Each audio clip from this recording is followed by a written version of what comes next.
Good evening and welcome to the Champaign City Council study session for Tuesday, February 25th, 2020. I believe we have some fire oaths.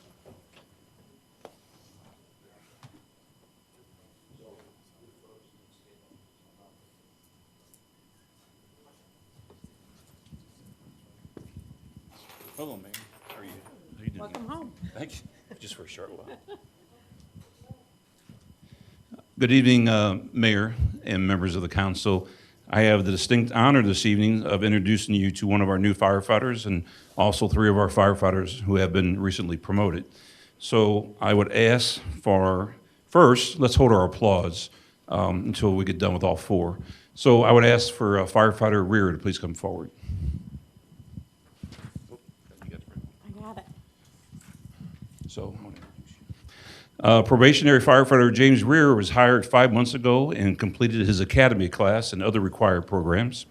He has a bachelor's degree in agribusiness from the University of Illinois in Champaign. Jim grew up in Champaign and attended St. Matthew's Grade School and junior high school, and then attended high school at St. Thomas More. He is married to Janelle, who is also an ICU nurse at Carl.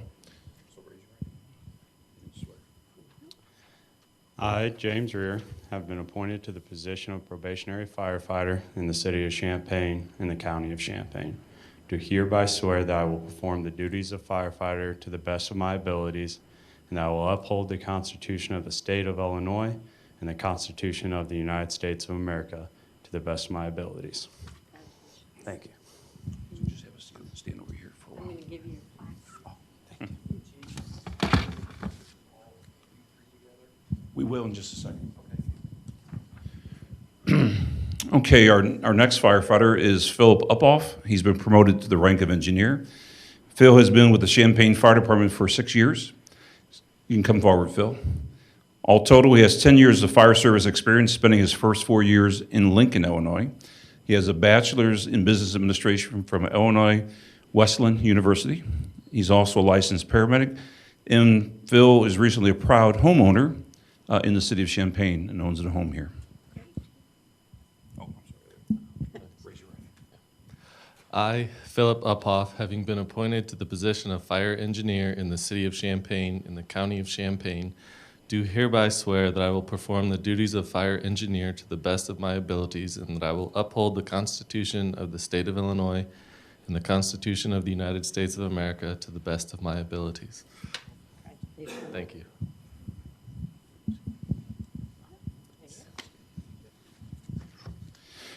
Our next promotee is Christopher Zarimba, who is promoted to the rank of captain. Chris has been with the Champaign Fire Department for 20 years. He has a bachelor's degree from Illinois Wesleyan University in political science and an associate's degree from the Illinois Central College in fire science. He's also a certified fire officer 1 and 2 and hazmat technician. And Chris also serves as the president of IFF Local 1260. He's married to Kelly, and they have a daughter named Alexis and a son named Gavin. I, Christopher Zaremba, having been appointed to the position of fire captain in the city of Champaign, in the county of Champaign, do hereby swear that I will perform the duties of fire captain to the best of my abilities, and that I will uphold the Constitution of the United States of Illinois, of the state of Illinois, and the Constitution of the United States of America to the best of my abilities.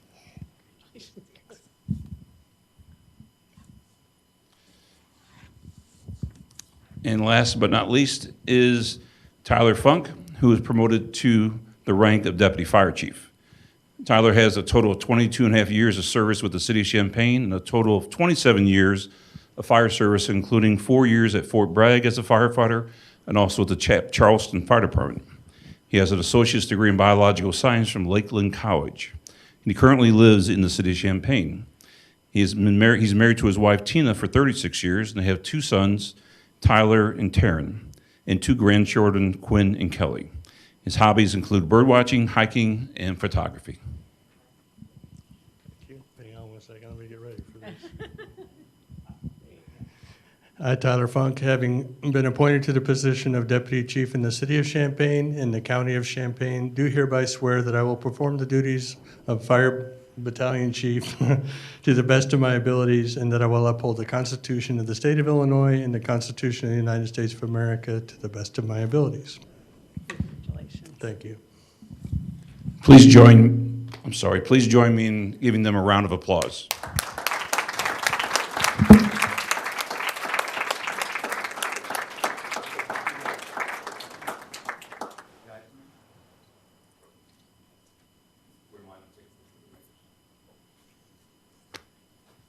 I like the one in the fire hat. What's that? I like the one in the fire hat.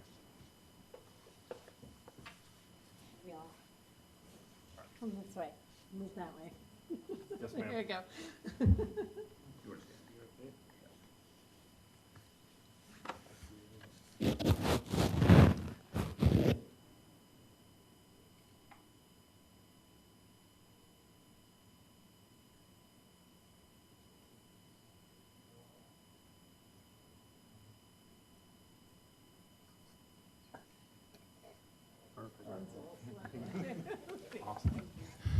Thank you, Mayor and members of the council.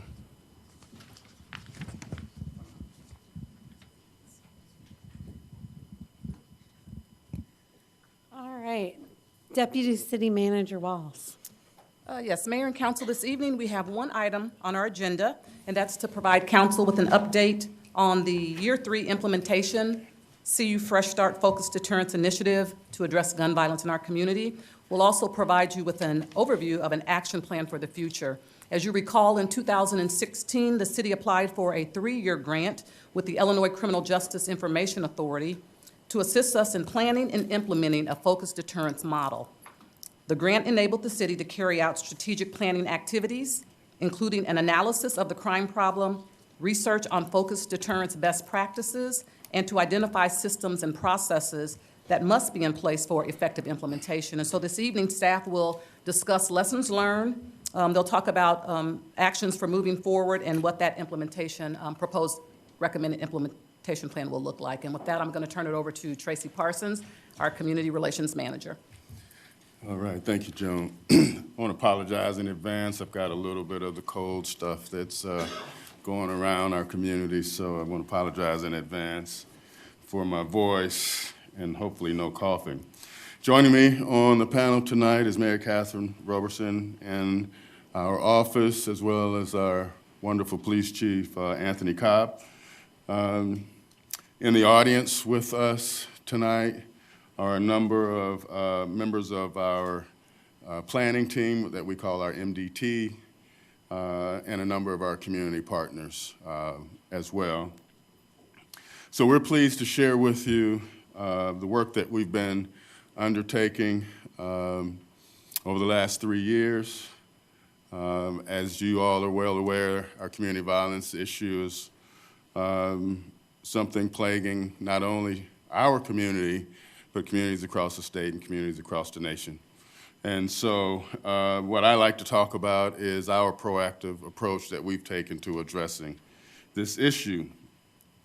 So our first slide, as you just look at and you see these headlines playing out in our local news far too often over the last couple of years. We've had a couple of unfortunate deaths to gun violence, and it's just incidents of shooting-related activity that's really taken place far too often in our community. I often talk about the fact that we will never normalize this as just the way it is in our community. And so we've aggressively been approaching and addressing this topic and issue because we are committed to ending it. So Joan just shared with you the foundation of our focused deterrence work that we've been undertaking over the last 3 years. Focused deterrent really is, I think, a wonderful way of looking at how we, as Chief Cobb would say to me, spearfish versus web fishing as it relates to working with individuals that may be involved in gun violence, has a history of it as a victim or as an offender. But the other part of the focused deterrent work that I really am pleased with is the partnership and collaboration. And so this is that place where law enforcement is at the table with community resources, organizations, agencies, those individuals that have a history of being involved with gun violence, those that have been impacted directly, and then most importantly, those neighborhoods and individuals that are directly involved. Far too often we try to solve these issues in our silos, and I don't think you can really address this issue effectively and solve it without everyone coming to the table. So we've done that really well. Our last 3 years, I think we've done a wonderful job of building an infrastructure that enables us going forward to address this issue so that, again, our ultimate goal is to end this work. So the really important part of this work that I think is important to us is the humanizing of this activity. I like to give the analogy often when I'm speaking about this is that if we have a natural disaster, a tornado, a fire, a hurricane, maybe not in our community a hurricane, but really a natural disaster, we're organized on how to impact this and how to address this work. So we know the agencies that provide shelter, that provide resources, that provide comfort. When we started doing this community violence work, we realized there was no infrastructure for community violence. And so as we started talking with community members, as we started talking amongst ourselves, we weren't really organized to effectively provide the trauma supports, the interventions, the necessary resources and supports once these incidents have taken place. So over the past 3 years, we've done a great job of building what I think is a foundation that will enable us to move forward as a community. We have 3 really important components to our work that we call pillars, and that's community, law enforcement, and then again, those resources to help individuals making choices. And so Mary Catherine's going to talk to you a little bit more about that. Thank you, Tracy. The 3 pillars of the CU Fresh Start initiative are community voices, social services, and law enforcement. In order for successful implementation of the initiative, these pillars must be balanced with equal engagement of all 3. There's been targeted work in year 3 to ensure this balance is established and maintained.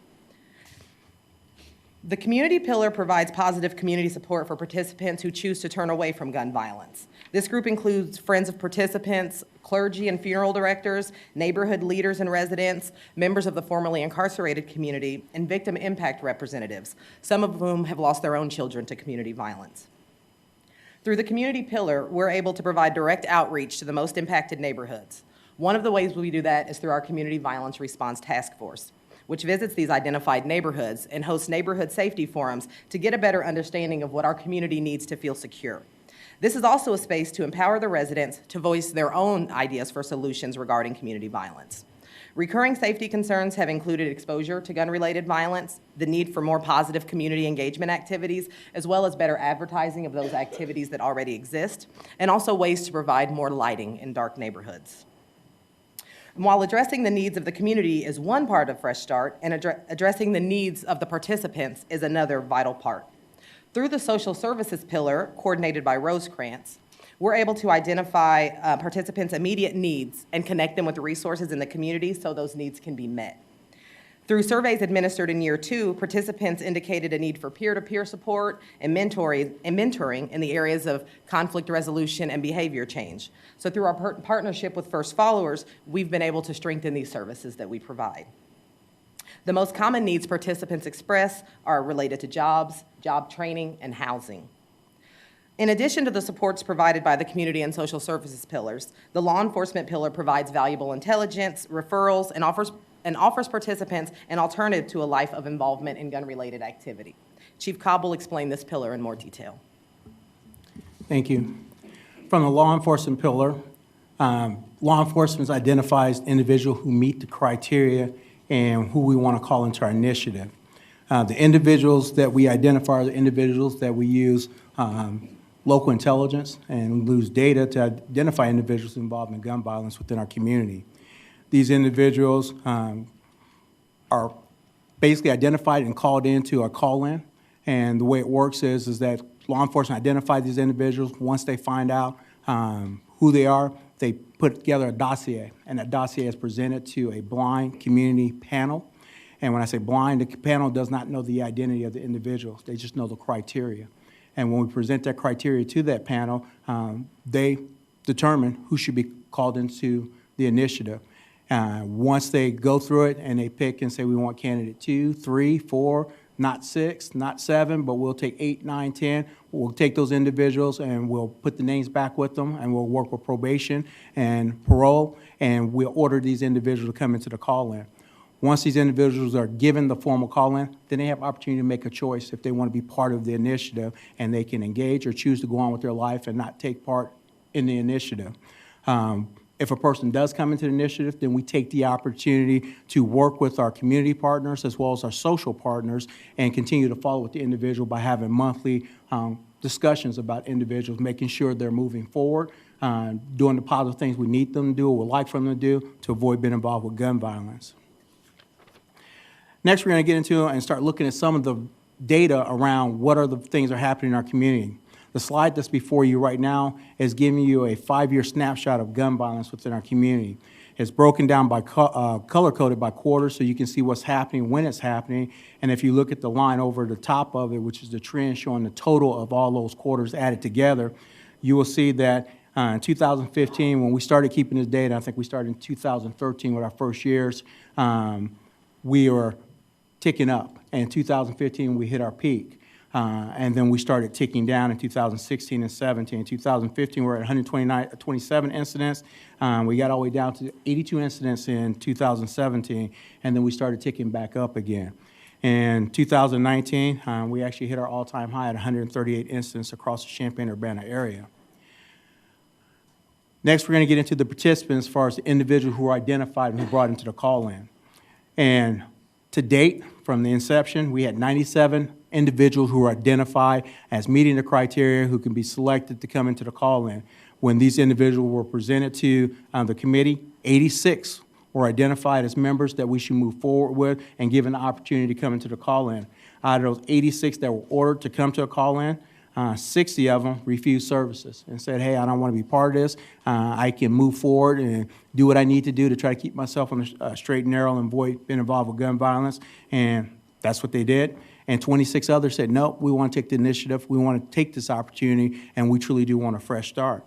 When you look at the number, as far as the numbers that engaged, the 26 out of the total 86, that's roughly about 30% of the population that comes in. And when you look at a focused deterrent model, the national model is about 30% as well. Call-in participants who are actually engaged in services. When we break down the 26 that truly engaged in services, 7 of them engaged in services, and they remain on parole or probation. We have 5 who are no longer engaged in the criminal justice system and no longer on parole or probation. We have 7 who are no longer engaged in an initiative, but they're still on remain on parole or probation. And then there are 7 who made choices to put themselves back in jail, and they're incarcerated right now.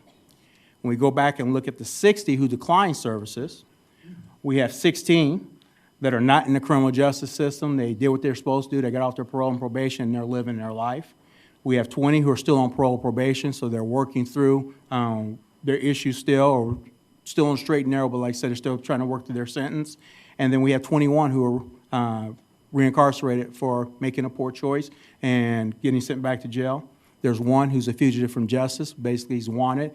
He still haven't been arrested yet, but he's out there. Law enforcement actually looking for him. And then there are 2 that are deceased.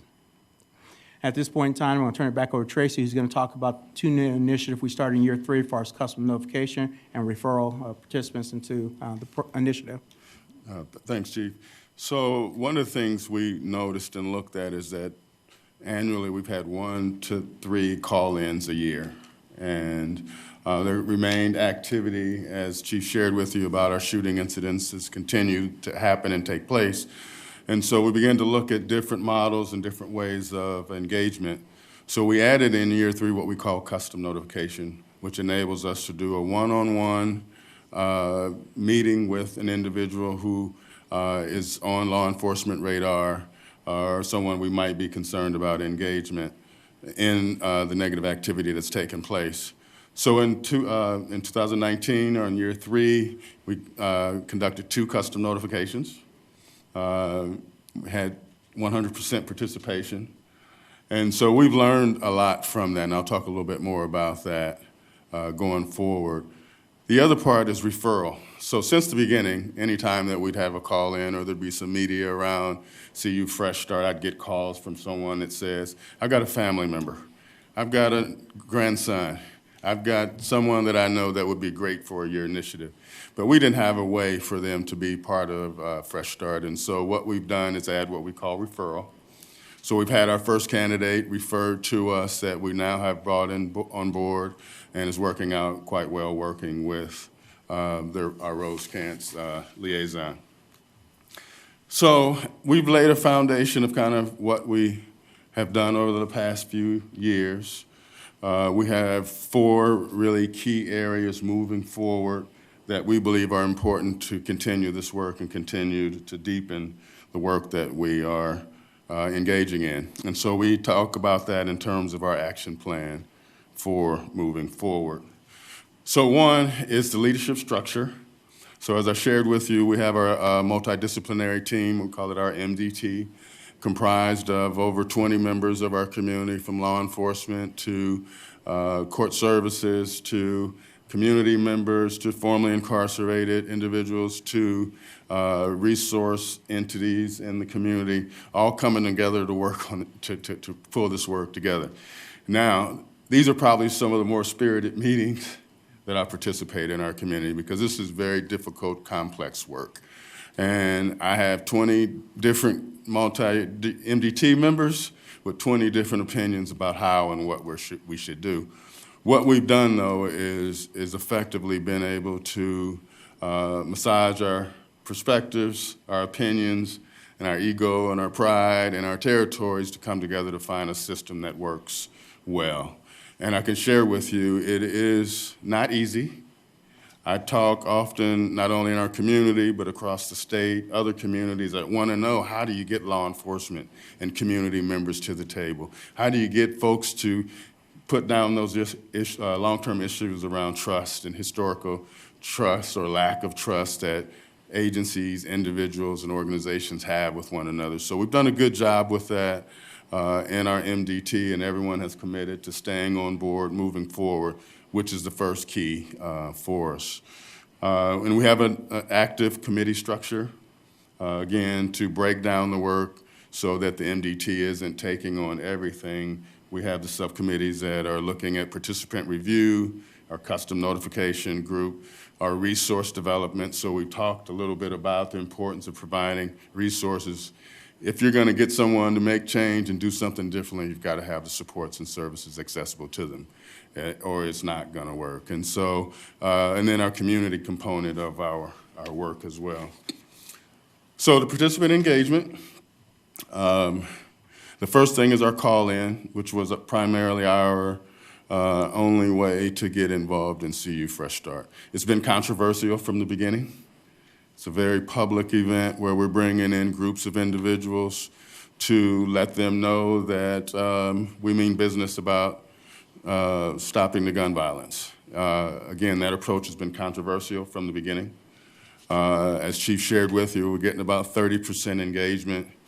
So it's given us a chance to look at, we've heard from the participants that they don't see it as a welcoming, inviting way of becoming involved. It's not a trusting way. And it's a very, very difficult visual. So far, all of our participants have been black males, and so it is a very difficult visual and event to participate. And so we want to explore changes to that call-in format and how we do that. The ultimate goal is how do we engage and how do we strengthen engagement. Improving and continue to do custom notification. It so far is proving to be a very effective way of connecting and meeting and talking with potential Fresh Start participants. So we want to expand that and do that better, as well as we want to make sure that the referral option is something that we continue to explore and let people know that Fresh Start is a viable option for supports and services if you want to do things differently in your life. The third area is continuing our partnerships. I shared with you just continuing our work with Rosecrans to working directly with our CU Fresh Start participants. I am really pleased with our partnership with First Followers. Now, while it's only been a few months and we only have a few participants involved, I believe this is the premier organization in our community to work with the formerly incarcerated population. It is their mission to work with this population, and I believe it strengthens our work and for our community to help build the capacity of First Followers to work with this population.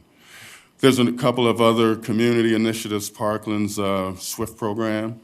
We were effective this year getting a couple of our participants engaged in that process.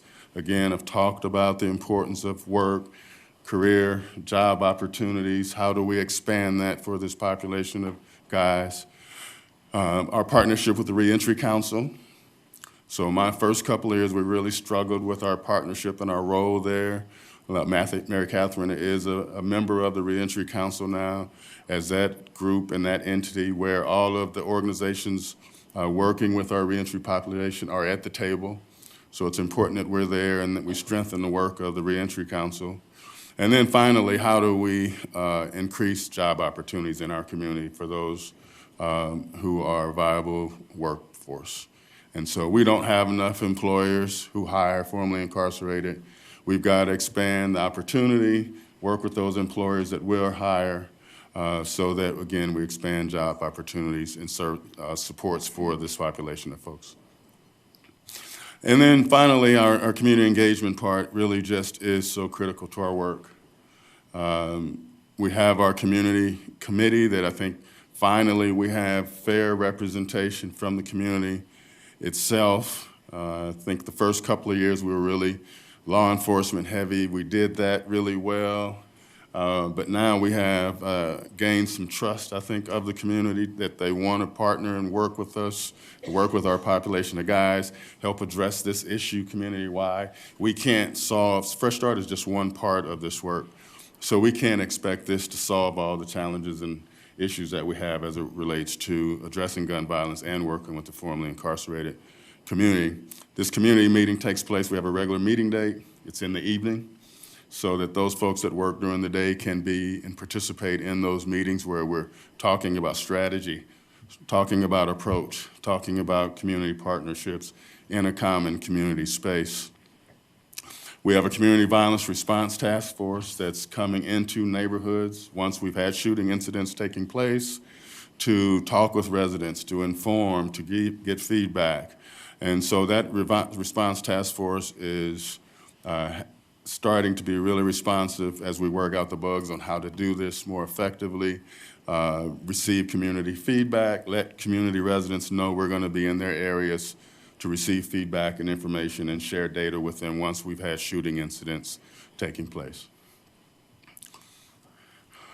So our goal is to change these headlines. I like these better here. Our community meetings to focus on gun violence, coalition fighting guns, Fresh Start to STEM. These are the positive headlines that we want to have, that we're working together, that we're collaborating, that we're pulling together to address this gun violence. Because again, we're never going to normalize this and never going to say that it's just okay for it to continue to happen. So we talk often and we share with you what we do, but we wanted to share you a brief clip here of some of the work that we're doing through Karen Sims and our CU Trauma and Resiliency Initiative. So when we go in and work with a family that's been involved in one of these tragic incidents, you get a feel for what we're doing and the impact that we're starting to have. Do you want to tell us a little bit about how, unfortunately, we came to meet each other? Well, I was involved in a shooting a couple years ago, and almost, could have had my family, being one of the victims who couldn't be here today. But at the moment after that, I ended up shifting to a hotel because of the kids and the trauma they were going through, and I ended up meeting Karen through the police station, and she came in like a warrior, I want to tell you that, and because I didn't really have too many people have my back. And she was one of the people that really drug her team into the dirt to get me and my kids back on our feet. And I appreciate you for that. I don't even want to cry because I'm in a good place right now because mostly of her. And I gave her a hard time. And she knew it was, you know, the battle that I was just in and that impacted me and my family. It wasn't a hard feeling towards her. And she steady stood on her ground on her feet and said, what can I do for you? And I told her, give me a better environment because I'm not this type of environment. I was just living there. And that's what she did. Moving me, workers, people just coming from everywhere, like picking up boxes, kids playing in the yard, being kids again, like in matters of seconds.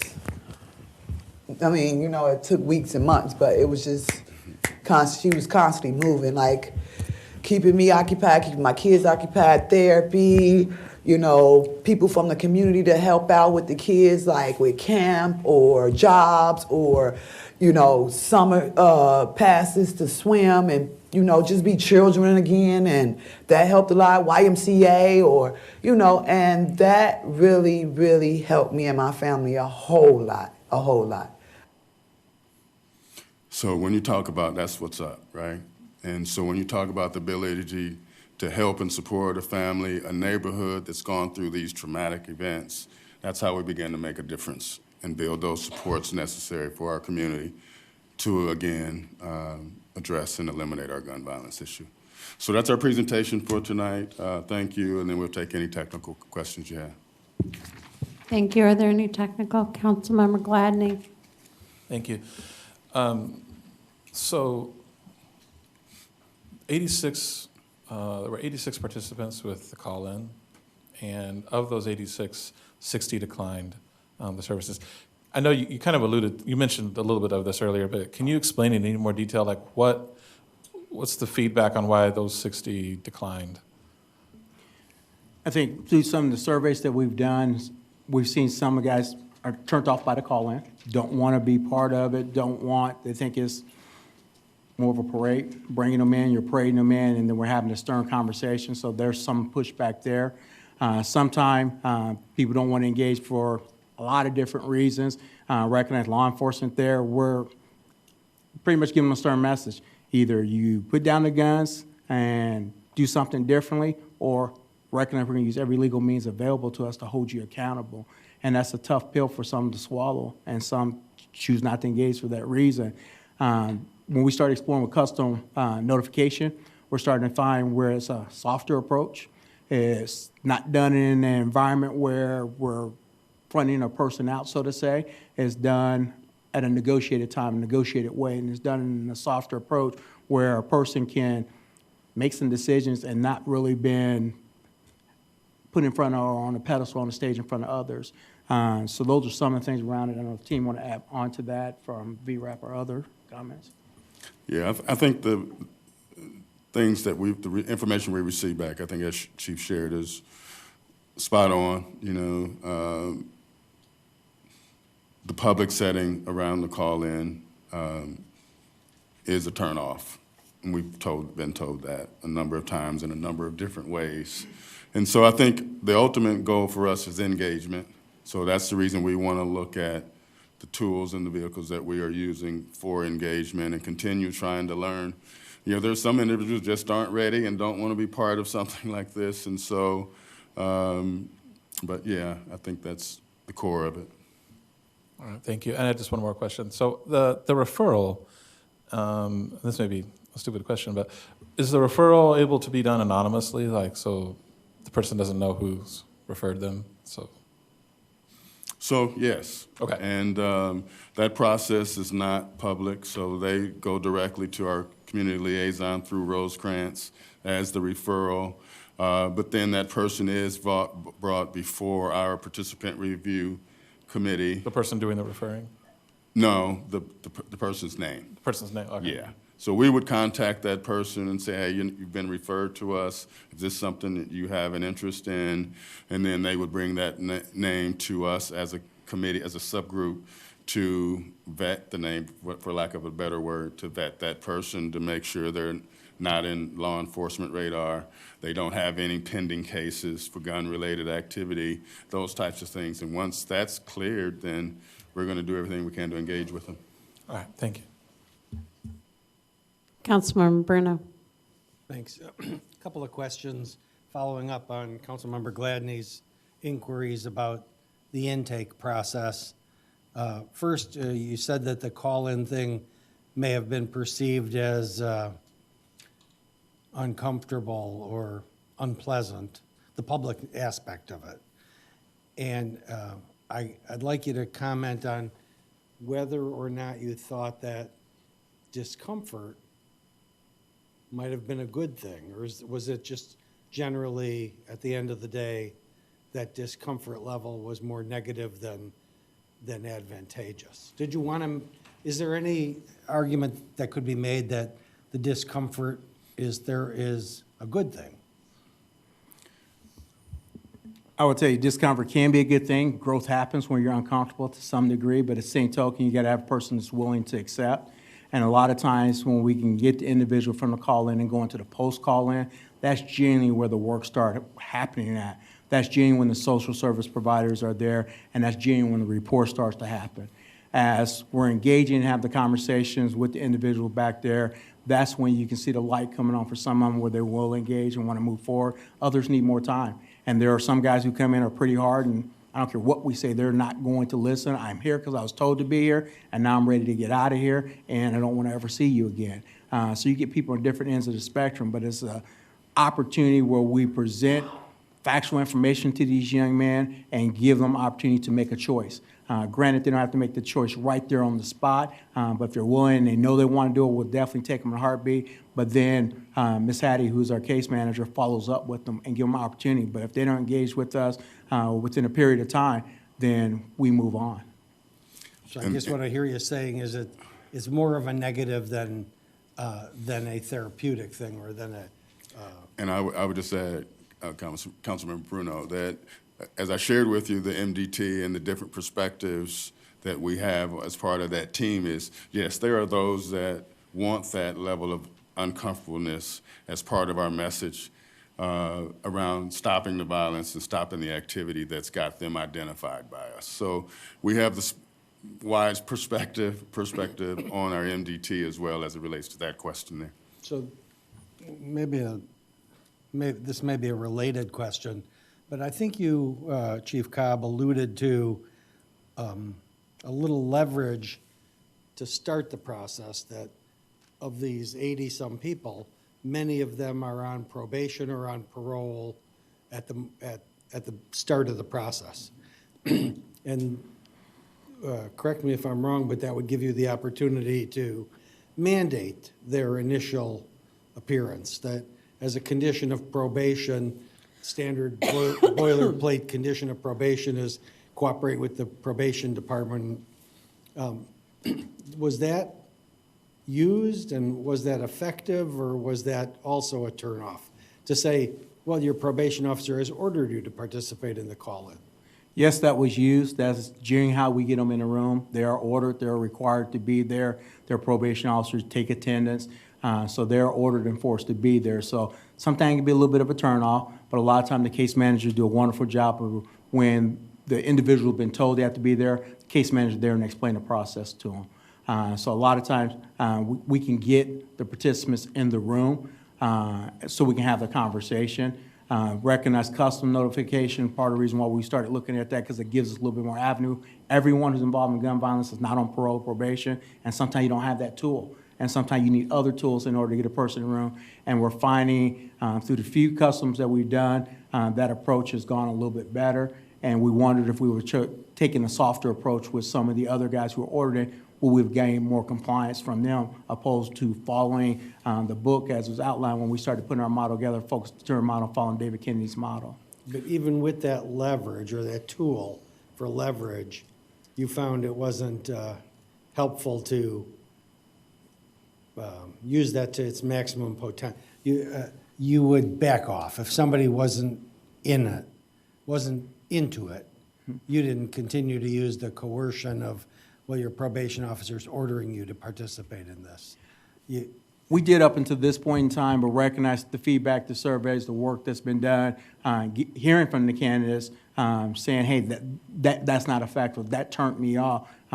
We have to take heed and listen to that and recognize if it's turning them off and we're not reaching them, if the hammer's not working, then we might want to use another tool. And so we're trying to use another tool on our tool belt to see can we get more engagement, because the ultimate goal is to get the violence to stop, get these individuals to put the guns down and look at other opportunities. Tom, I wanted to just add, because I think part of our talking about learning about our process. So the first couple of call-ins, we just brought the guys in. They were mandated to be there, and we just brought them in. And we learned that we needed to do a better job of preparing them of what the call-in is, what's going to happen, and what's going to take place. So we added a pre-call-in meeting with all of the participants where they were informed on what's going to happen in the call-in, what's going to take place, what it's going to be like, the fact that it's public. And that was the intermediate step before determining that it still isn't the most effective way. Thank you. Any other technical questions? Councilmember Beck. So I was just taking a look at the trend analysis and have a couple questions about it. So we've seen an increase since 2017 when we saw our lowest point in the last few years. So of shootings, just to be clear. So I'm wondering what you think is contributing to the uptick, but also what other elements of evaluation are being used for success of this program besides the number of shootings? Okay, I'll try to take on the first question for you as far as what we're seeing when we look at the data. Uptick contribute by a lot of different, or some different factors. We recognize that we've arrested our way out of some of our problems for short term. We noticed some of the individuals that were causing problems in our community in 13, 14, and 15 weren't in our community for 16 and 17. We're in for 18, but as people start to return back to our communities, someone picked up where they left off at. That's part of the issues. Sometimes other issues contributing were based on conflict that may happen in the community, whether it be two different groups going at violence. But we have a number of issues that come on the radar while we're dealing with the violence that we're dealing with. Last year was a challenging year as far as the number of violence that we saw when it comes to gun incidents. The positive note from last year was that homicides were down, so we're happy to see that. But like I said, I have 138 incidents across the Champaign-Urbana area. That was significant and concerning. But we had a record number of seizures of guns last year as well. But it still doesn't eliminate the problem for us. So that's the first part of the question. As far as the second part? Well, I just think success is, something we're debating and discussing thoroughly as it relates to this work and this activity. I talk in terms of the partnerships, the collaboration, the comprehensive approach to addressing this. Fresh Start is only one part of addressing this issue for one part of our community. So how many of these shooting incidents are domestic? How many of them are just interpersonal conflict where two individuals get into a beef with each other and they decide they're going to settle that with a gun? So I don't want us to paint the picture that Fresh Start is here to solve all of our gun violence issues. It's only one part. Yeah, well, and you just touched upon one of my follow-up questions was actually if there is a breakdown of what the shootings involved. If these were individual disputes, if they were burglaries, if they were what is prompting the shootings. So I'm wondering if we're looking at that and analyzing that and then addressing that with particular programs. Is that something that we're doing? If we can. A lot of times we may not know the answers to what caused the shooting or why it came about. Shots fired, we're tracking every shots fired incident. We haven't made arrests on every incident where it happened, so we don't know. The ones that we know, it's on the information we got, and we may have a theory that we're trying to prove if we're doing it, and sometimes we're able to prove and get the person to cooperate and give us a statement, and sometimes take me to jail, I don't want to talk with you, and you don't know the answer, and you only surmise what we think it is. So if we are able to get the information, yes, we'll dissect it and use it, try to look for trends, and address the incident or the issue. Okay. Then my next questions have to do with the subcommittees. So I noted that there were few different subcommittees related to the MDT, is that right? MDT. And it's not the MTD, but the MDT, not to be confused with the bus system. Yeah. So we see, I think, 1, 2, 3, 4 different subcommittees, is that right? Correct. So I'm wondering, is it just the community outreach subcommittee that involves community members that are not present on the MDT? Are the other 3 only MDT members? Is that correct? Or can you explain the makeup of all the subcommittees? So all of the committees have law enforcement, well, all of the committees do have community members participating on them, whether it's the law enforcement and the participant review, whether it's the resource subcommittee, whether it's the community pillar, all of them have law enforcement, community as a representation on all of them. So are those community members also on the MDT, or are they separate from that? The community pillar or community subcommittee is the one that has MDT members, and outside of that, the rest of them are made up of I'm going to say MTD. MDT members. Okay. All right. So, okay, that answers that question. And then I'm wondering, finally, if you can talk a little bit about what the relationship with Rosecrans has been. Has that been like a good relationship? Has that been a relationship that we can continue to enhance? Are there other partners that we should also be considering? And can you give a little bit of input about that? Yeah, I think our relationship with Rosecrans has been fantastic. That part of the work is funded by a grant through the Champaign County Mental Health Board. They have agreed to continue this funding through June of '21.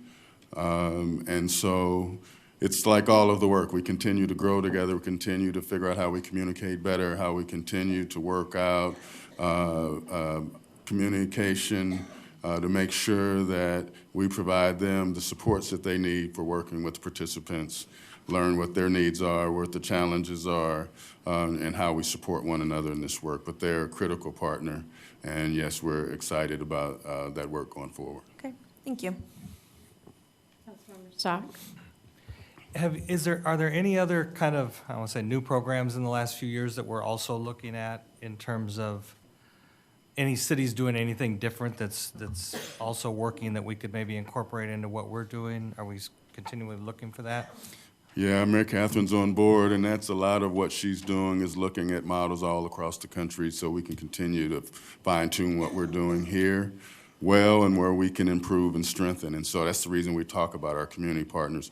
We don't want to be duplicating work that's taking place in the community. We want to figure out how we partner, bring those organizations in, and that's the reason I talked about building the capacity for first followers. We don't need to build another organization working with the formerly incarcerated. We've got a great one in the community right now. How do we support that organization better is our focus through CU Fresh Start. Anyone else? Councilmember Briggs? I just want to touch on the budget information. And so because grant funding runs out here at the end of the month, what are plans moving forward in terms of the budget and kind of how much is needed for like per year? Because I'm assuming the numbers that we're seeing here are for all 3 years. So great question, thank you. So that is part of our task going forward is to continue to identify resources to support this work as we continue to build forward. We're looking to take to the coalition a gap funding, I'll just use that, to continue our work with first followers so that those supports don't end when the grant ends this month. And we're going to continue looking at resources going forward. So our contract with first followers was for $50,000 this first year. We anticipate that level of need on an annual basis for the supportive services for the guys. Thank you, Council, that we've brought Mayor Catherine in on full time And so that helps with the staffing and the day-to-day work. And so we'll continue expanding and looking, the Mental Health Board contract for Rosecrans is in place for another year. So again, we'll continue looking for supports for the rest of the work. I'm anticipating we need to find probably $30,000 to $40,000 if it looks at some kind of job training program going forward so that we can help build that, how we partner with those organizations that are already doing job training. So that's kind of the budgetary needs going forward. It looks like somewhere between $50,000 and $100,000 going forward. Okay, thank you. Anyone else?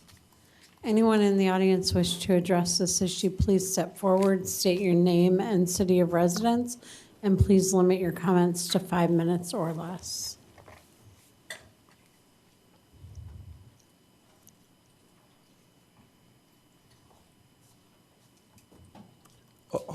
Marcel McNutt.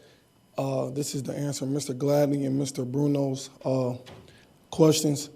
The approach that the CU Fresh Start took with why so many people didn't engage, the message was Department of Corrections will always be there. If you do anything wrong, we will give you maximum penalty. A lot of guys didn't take that very well. And Mr. Bruno, you say about comfortable, make them not comfortable. A lot of guys are already uncomfortable as it is. Lack of resources, may not have new shoes on going to school, may not be sleeping in a warm bed, may not have a meal at home at nighttime. So they're already uncomfortable when they're walking in to the situation that they're going into. And towards Mr. Stock's question, you say, is there any other programs out there? We don't need any other programs. We just need to go back to the basics of what was in Champaign, as far as Ballin' in the Hood at Douglas Park, the Gus Smacker, downtown Champaign, Fun Day at Beardsley Park. If you have a relationship with people in the community, you're less likely to hurt them. If you grew up with them or you interacted with them your whole life, you will think twice before you pull a gun on them and take their life. A lot of guys out here don't understand the severity of a gun. So that's why they're taking lives. They don't understand the severity of it. Once you take a life, there's no coming back off of it. Lack of resources. You got to know where you want to go at in your life. So, they're calling it success, but you got to know what the problem is. A lot of guys don't have employment. A lot of guys don't have high school diplomas. A lot of guys don't have parents at home that make you be in by 8 o'clock when the street lights come on. 14, 15-year-olds out running the streets at 10, 11 o'clock at night. Those are all problems. I was in CU Fresh Start, the first roll call. I took a different approach. I found first followers. I struggled for 3 years straight on employment from the first time I got in trouble. But now since I have found first followers, I have picked up a trade and tools that I need in life to send me in the right direction. I learned how to lay floor, do carpentry, drywall, all type of different things that I needed to pull me away from things that are going on in Champaign. It's not necessarily that a lot of guys out here just want to shoot. A lot of people are lost. They're lost. So when you get foundations and different programs that they can understand, that's the way to pull them out of it. We got to identify the problem. Towards what Chief Cobb said, you had two sides going at it, but you got to understand why they're going at it. They didn't just wake up one morning and just say, we're going to start killing each other. It was something that caused that. So once you identify the problem, that's how you could put a stop to it. You got to ask yourself now, why is it still going on? It went from 2014, he said, it dropped, and now it's back up. We got to ask ourselves, why is it picking back up? It's not just picking back up just because. Thank you. Thank you. Is there anyone else who wishes to address council?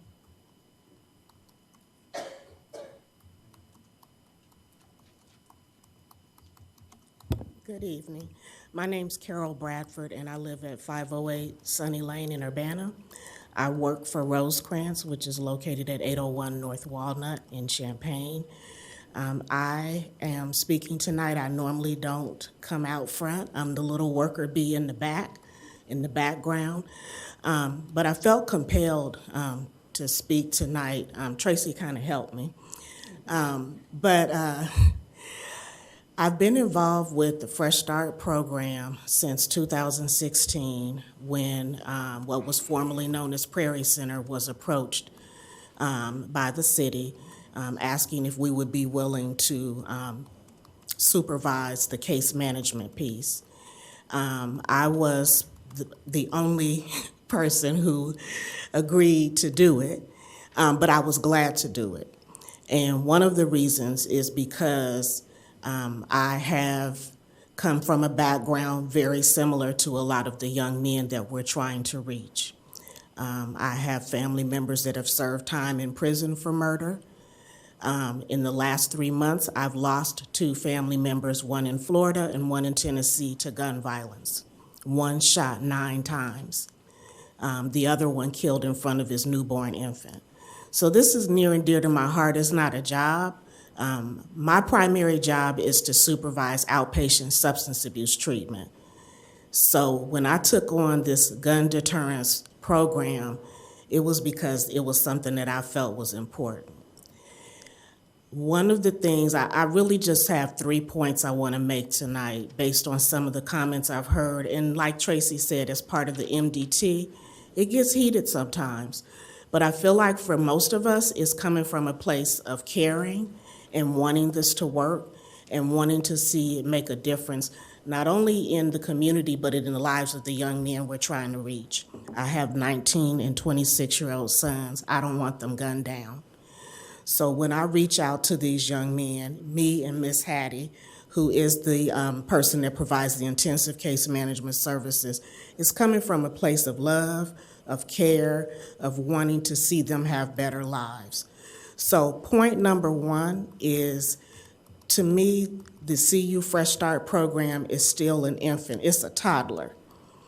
The first year is finding your way. The second year, we really focused on research and data and trying to figure out what we done right, what we done wrong, things we wanted to do better. And this third year, we've really focused on our partnerships and collaborating with other agencies in the community, like Champaign County Regional Planning Commission's YARP program, like Parkland Community College, the MTD, to get bus tokens and bus passes, Salvation Army's Stepping Stones program. We've used that program a couple of times when we had guys come to us saying that they didn't have anywhere to sleep that night. Hattie and her predecessor have both reached in their pockets and helped people out financially. We have helped people get driver's license, ID, Social Security card, birth certificate. All of these things we take for granted because we have parents or grandma or somebody who kept those things.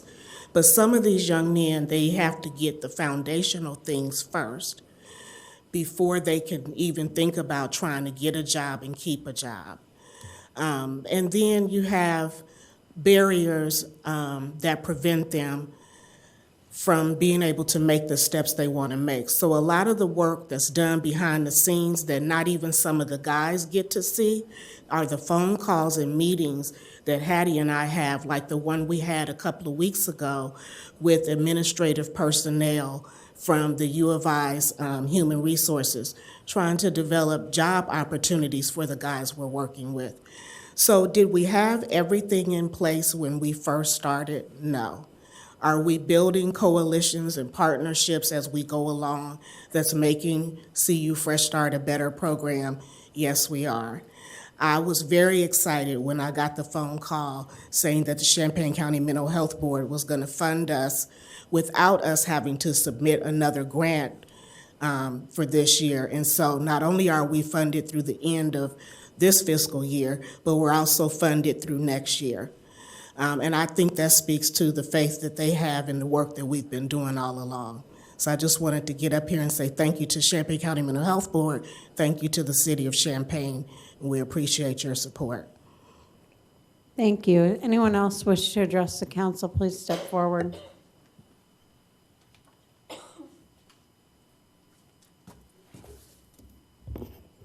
Good evening, Council.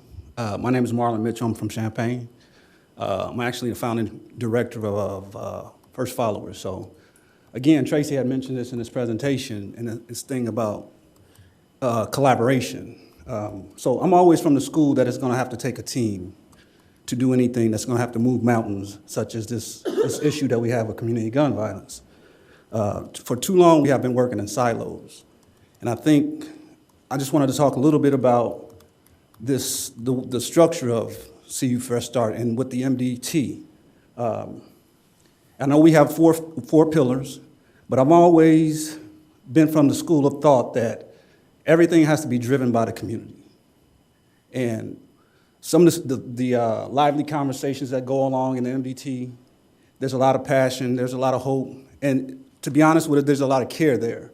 But when you have issues at the table where people are constantly jockeying for power, that's when what gets lost in the struggle is, or in that conversation is, young men like Marcel. Too often we, take the big I, little you approach. But at First Followers, one of the things that we do, we treat people with common decency. Because we all have a story, we've all had our challenges, we've all had our struggles.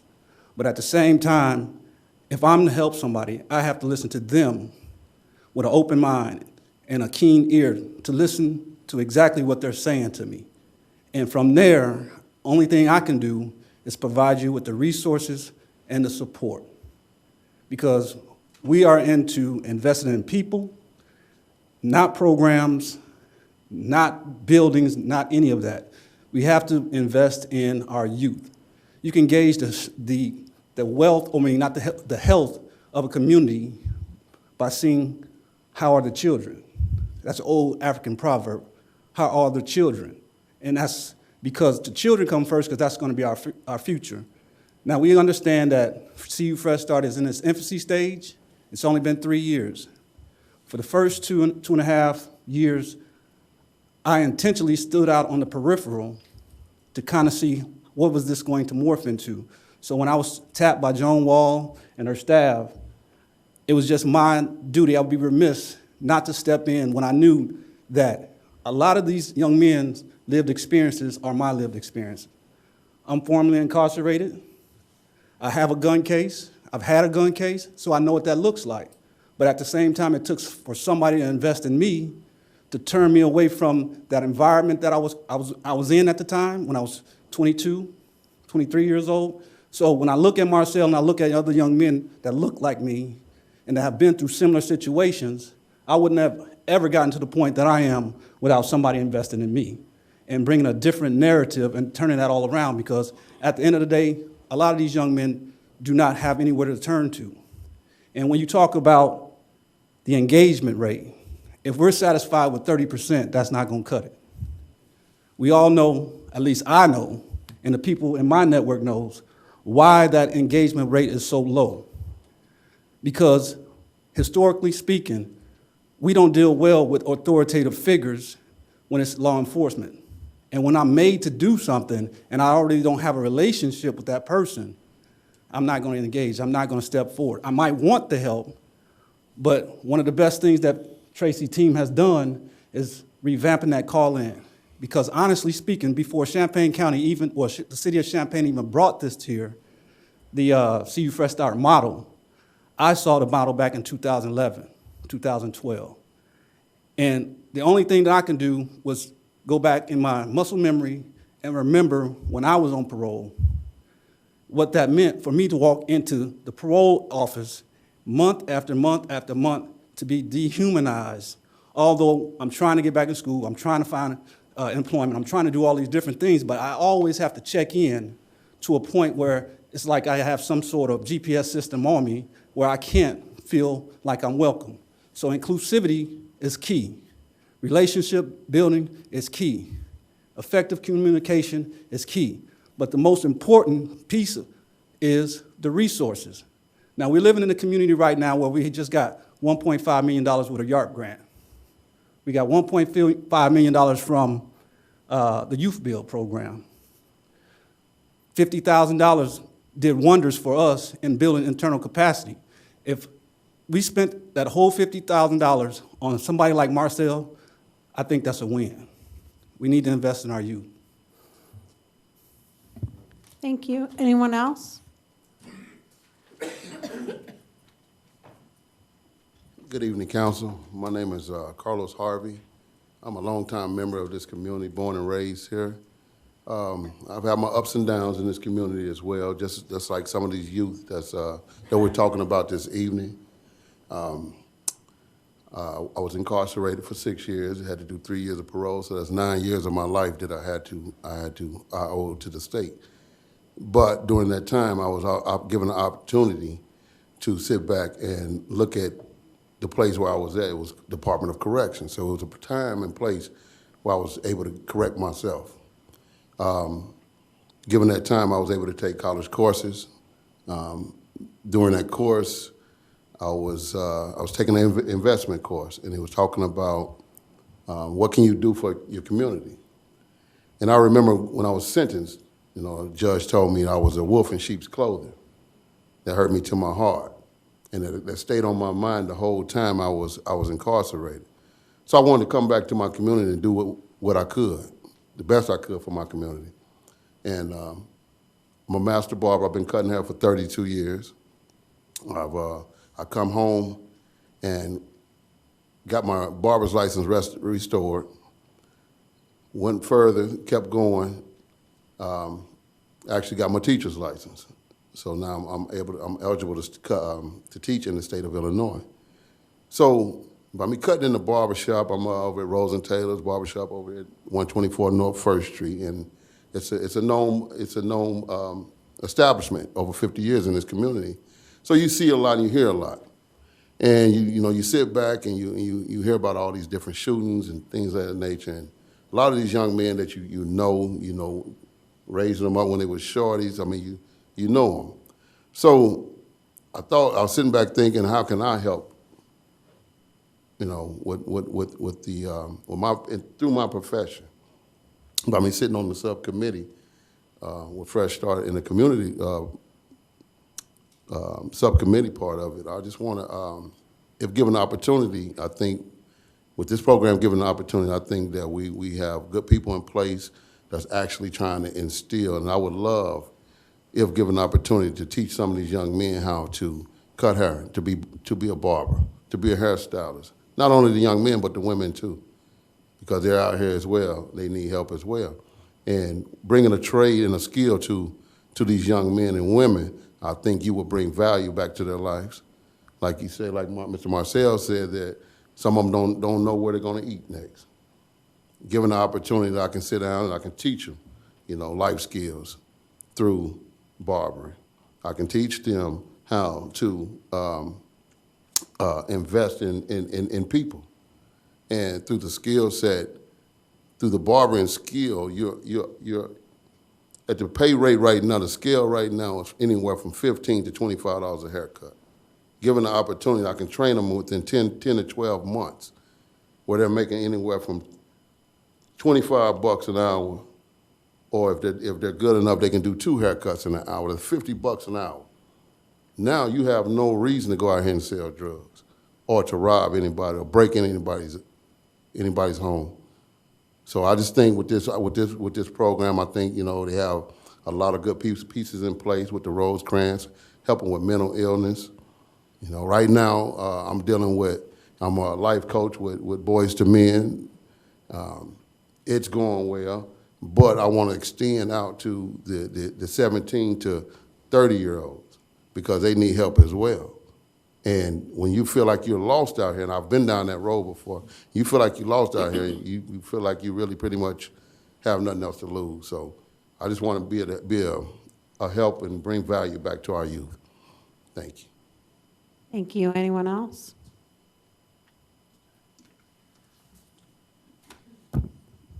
Good evening. I'm James Kilgore, Director of Advocacy and Outreach for First Followers.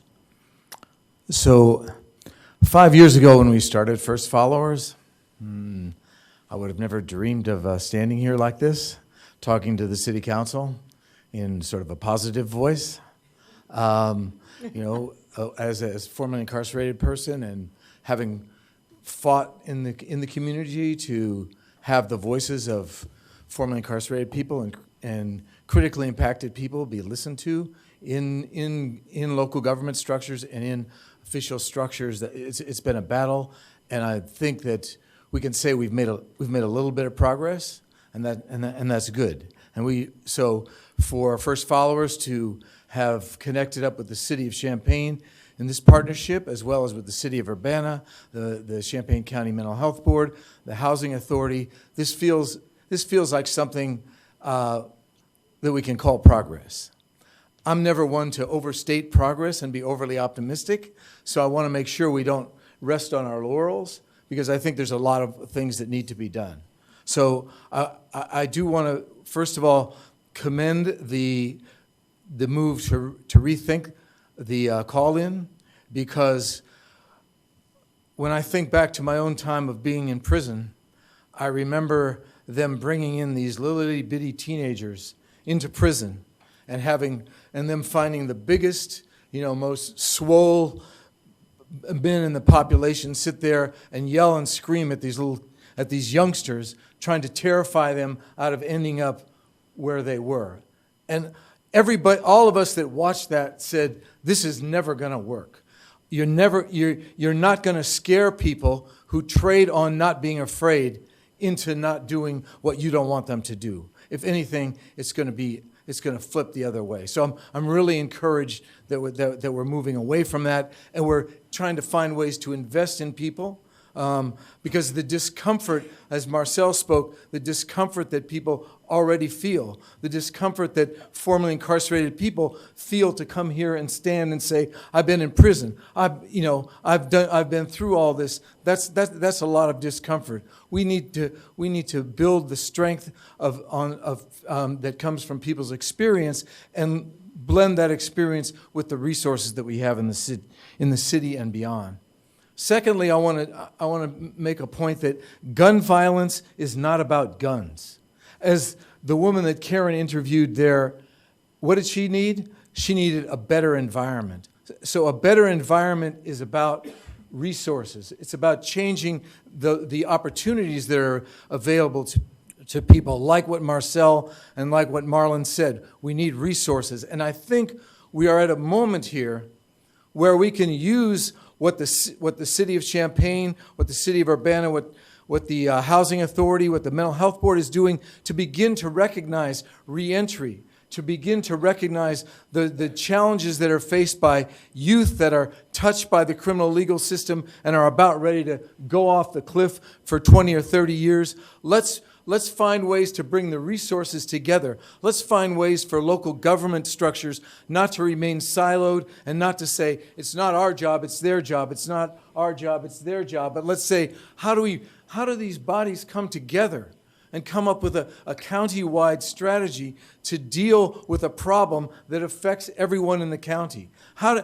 do we coordinate and build the resources that are there but are not being fully tapped? We're scratching the surface of dealing with this issue. It's some important first steps, but we need to take a lot more. So I hope, as a city council that has targeted reentry as one of your key projects, I hope you'll see that part of that project involves building partnerships with other similar bodies that also have the resources to have an impact.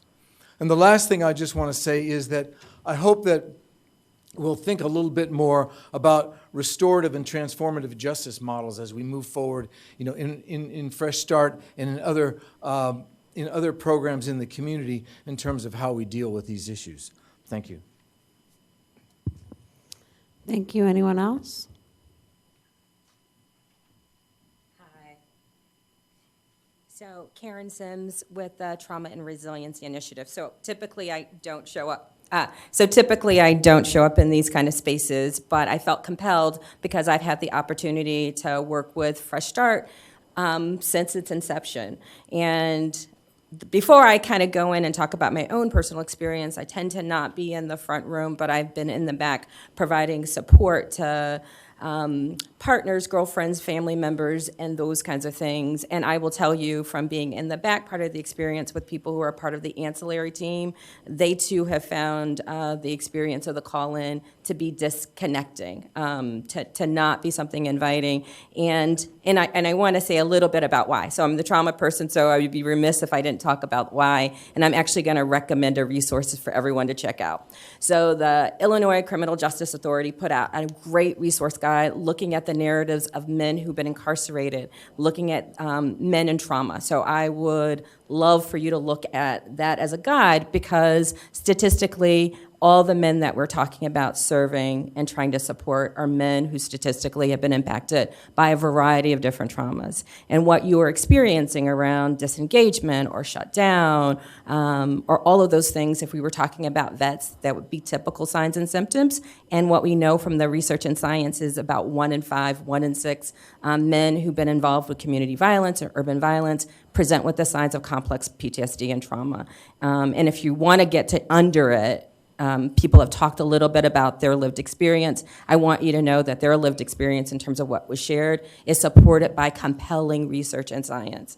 And so I wanted to say that. The second thing that I wanted to say, just again, having had the opportunity to work with and support partners and girlfriends and moms who've been a part of participants, maybe some of those folks who didn't even consent to following through with Fresh Start, is what James just finished saying. People need villages of support. If we keep just thinking about the symptoms, if you see community violence as just a symptom of a community's disease, not the cause, right? Like if we look at it that way, you'll realize, right, that people who are disconnected, who don't feel like they feel safe, I will carry a gun until the neighborhood feels safe for me not to carry a gun. And how do we go about reestablishing people's feelings of safetyness and connection and support? And so I talk about trauma 90% of the time, but increasingly we've been talking about resiliency and what makes communities resilient. And if you think about what makes communities resilient, it is people who collaborate together. It's addressing structural inequalities and equities. It is making sure that there is positive recreation and play, not only for young people, but we do not talk about the resources and supports that exist for young adults. It is a vacuum out here. We just finished training yesterday and we did some networking analysis, and there is nothing, if you are between 18 and 26, where are the opportunities to learn basic life skills, or to get connected to other people who do parenting, or to play with your family in natural, healthy ways? And so again, I think we've spent so much time talking about symptoms that we don't think about causes. And as James said, we could do better about building bridges and not just thinking about services. The last thing that I want to say, having been intimately involved in the process, is, you know, as a trauma-informed community, and we've been saying those words a lot, but we are hoping to get to the place where everybody who's in the network can realize what trauma is and how it shows up in all the various places, and we're definitely not there as a community. We don't have the resources to respond to the number of people who've been impacted by trauma because we're waiting way too long, and for folks with complex needs, we don't. We are not, we also need to make sure that what we do does not re-traumatize people, neighborhoods, and communities. And typically our knee-jerk responses are all about re-traumatizing. So I hope, you know, we will continue to nudge Fresh Start to engage in best practice, make sure that they're clear about how they do, because we can do, doesn't matter what program we bring in, if we don't do it correctly, and if we don't do it with fidelity, if we're not culturally responsive, if it's not trauma-informed, it won't be effective. So. Thank you. Thank you, Karen. Anyone else?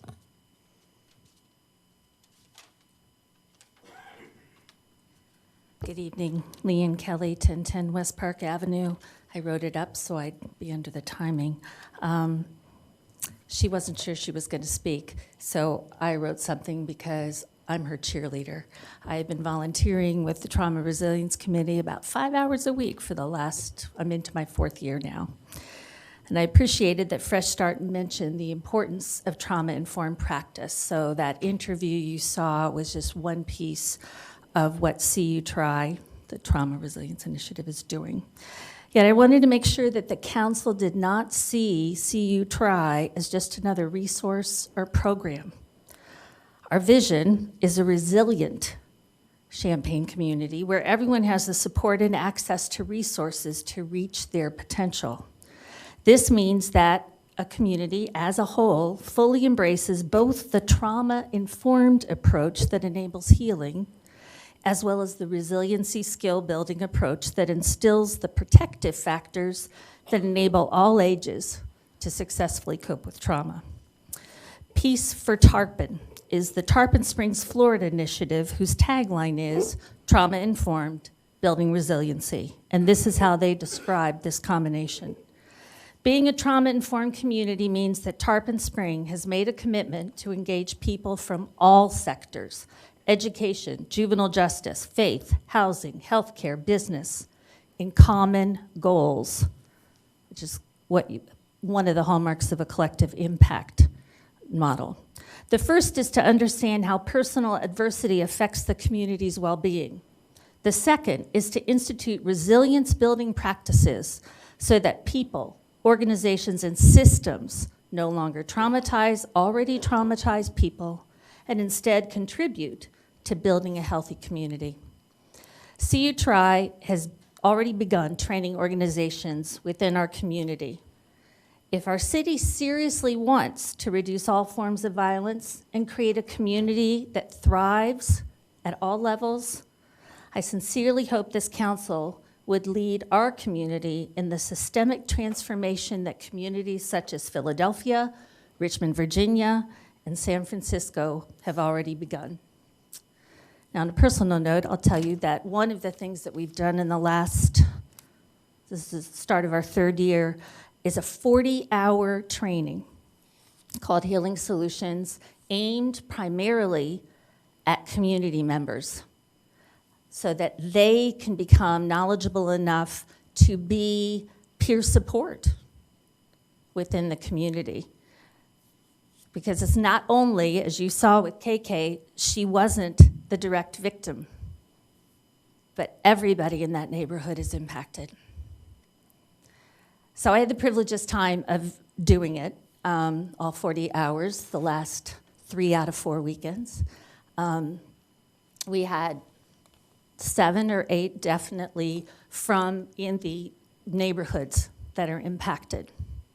It was a privilege, and it was also so humbling to hear their stories, to hear how they have been impacted. One person she's a female, 34 years of age, 6 incidences of gun violence where she was directly involved. An uncle who was killed in front of her at age 6, up to a friend of her son's that she was going to pick up her son. When we talk about punitive measures, of which that's part of what they're saying with the call-in, or restorative measures,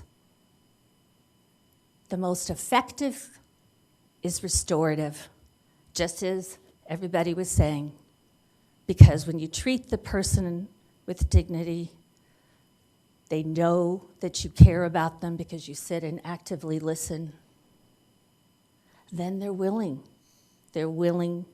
to make those kinds of changes. And that's what we have to do as a community, is make the changes in our systems and in the ways we collaborate in order to engender that. Thank you. Thank you. Anyone else?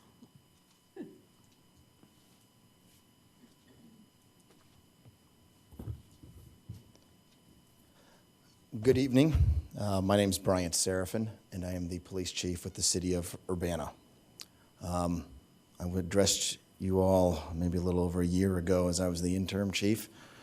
I'm now the permanent chief, and I've got a couple of thoughts on this. I've been in this community for 26 years doing police work. Matter of fact, I think I said last time I was part of the original data collection team when we started this event, and I've been part of many, many investigations. CU Fresh Start has been around for the last 3 years. as this response. And we've talked about I think it was mentioned, the idea of the specific deterrent model and how that's, at least we believe it to be more effective. One of the things that I've heard tonight again and again from different people is about what we need to do and what we need to change. And I will tell you that as I've been a part of the multidisciplinary team, just for a little over, I guess, the last year and a half, I have seen it to be dynamic. I have seen it to be evolving, and I think they're trying to take some of this feedback and to change it and to make it better. But one of the things that it does do, and does do very well, this initiative, one I think is one of the biggest successes of Fresh Start, in addition to the coalition, is that we have, as Champaign-Urbana, changed the sort of the narrative about shooting violence. 26 years ago, we would not necessarily have had this exact discussion with all of these people at the same table. We would have a rash of shootings, and the media would call and ask us, what are you guys doing about it? What are the police doing about it? And what this initiative does is really bring different people with different perspectives to the table. People of all three pillars sit around that Fresh Start multidisciplinary team meeting every month, discussing, talking, and disagreeing. And those are good things as we try to see things from different perspectives. We as a community have realized that the solution to this is much deeper and broader than just what are the police doing. These meetings have pastors, police chiefs, social workers, and attorneys all communicating around the table. These partnerships are so critical to combating this problem because the police cannot do it alone. Social services can't do it alone, and the community can't do it alone.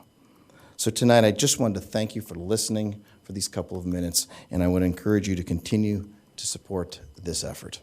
Thank you. Thank you. Anyone else? Vincent Andujo, Workforce Development Supervisor for First Followers. I just want to spend a little time before you talking about my daily work, and that is interaction with a few of the CU Fresh Start guys, and also the GOMAD Scholars of First Followers.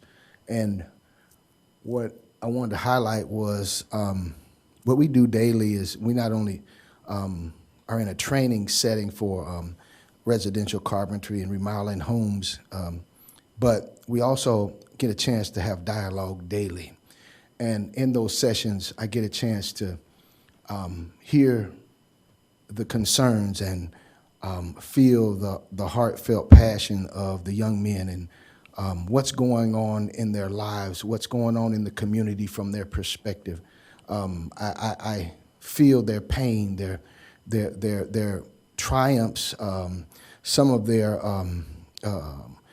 high points as well as low points daily. But what I'm so grateful for is to be able to have that type of situation. I think Marcel said before that some of them young men don't know where to turn or don't know how and who to talk to or who to reach out to and any of those things. But it's just at that point I feel like I'm more or less their father, at that moment. But also relating to what it is that they're going through from, if they're 18 to 24, I was 18 to 24 at once upon a time in my life as well. What I'm getting at is to say if I can engage in 5 to 10 young men every day and then watch the progress, watch them growing into a space that when a shooting occurs in Champaign-Urbana, they come the next morning, I can see it on their face that they're concerned. I can see it, I hear it in their voices that they're heartbroken and they're lamenting to me about what's going on, what can we do? These are some of the same ones that we're looking at for a call-in or those who have gotten gun charges themselves, or whatever street they've occurred in the streets, or things that charges that have brought up against them by way of being in the streets. But now they're interacting daily to try and hash out solutions. I mean, really engaging, and sometimes have to just stop work. I know Marlon is probably frowning about that right now, but we try to be as productive as we can, but sometimes we just have to stop and say, all right, let's talk about this. Let's get it off. What I'm getting at is that if I can reach 5 to 10, if we can get more situations like this, because like Marcel said, there's a deficit with guidance and those who are lacking father figures or male figures in their lives. So I come in and see you Fresh Start for what they're doing, boys to men, girls to women, and other organizations that are trying to just dig deep into the community, to the youngsters, and have that sort of engagement, dialogue daily, because there are some things that are going on not around these young people, but they need to have some avenue or a soft pillow to land on, somewhere to get it off of them. And so this is, again, I thank all of the organizations that are doing this. I thank you for the City Council for entertaining or even looking into gun violence in such a manner that we're able to just, put our minds together as a community to come together with some solutions. Thank you for your time. Thank you. Is there anyone else who wishes to address council? Seeing none, council comment? Down this way, Councilmember Kyles. First and foremost, I'd like to thank the council staff, the community, for the evolution of this program. We've talked about some things that I've heard tonight as far as the call-ins and resources and partnerships that we didn't necessarily talk about in the beginning. And so the realities that you all continue to listen to your audience, to our audience, and the people that we're trying to reach is a major thing. I've been in communities where they've had programs and they haven't been successful because the right people aren't at the table leading and guiding those programs. And I believe you all are the right people. And really, that's a reality. Marcel, probably out of all the time I've known you, we probably never had many conversations. I've seen you around the way, maybe at Douglas Court. But your comments tonight were probably the most impactful to me because you told the truth of how to deal with the issue. When you talk about, it's no mistake, a lot of times we're talking about African American males, and a lot of times we're seen as this a spectacle, like unreachable, maybe sometimes amongst ourselves and sometimes amongst the cultures around us. And the reality is this could be farthest from the truth. If a individual wanted to understand a black male, all one would have to do was look within their families and realize that as the human experience, you got white people who have problems, Hispanics have problems, Asians, they got problems, and you look at the problems and how they're dealt with, and you're like, oh, wait, I can understand those individuals. So I just want to let you know that resources, I think, Councilmember Bricks, you asked a very important question. And I think that it really is about resources, being able to not only continue to support this initiative, but resources like we talked about the Garden Hill Lights, resources as we talked about roads, resources as we talk about community businesses, resources. Mayor, one of the most impactful things that happened, I don't even know if you know, I was supposed to tell you about it, but I guess I'll tell you publicly, you hear it, is when you text me and say, hey, let's go to this ribbon cutting. And I said, all right, I've gone to a few ribbon cuttings before. All right, put your suit on, cut the ribbon, and that's it.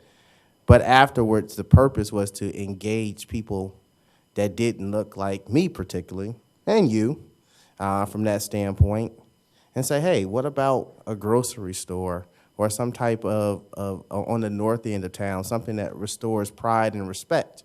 Because when you go to a grocery store and all you have is, you don't have the products that when you go to another side of town, it does affect your image. When you go to a grocery store and the lights aren't on and half lit and things are being sold that shouldn't be sold, but you go into a different community and it doesn't look like that, that does influence, and all of those things kind of directly impact how people engage in their lives and what they decide to do.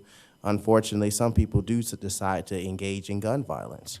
I think it's a lot of things I guess I could say, but the most impactful thing that I probably could be blessed to say is that, when you want to reach African American males, society as a whole has to be comfortable with strong black males.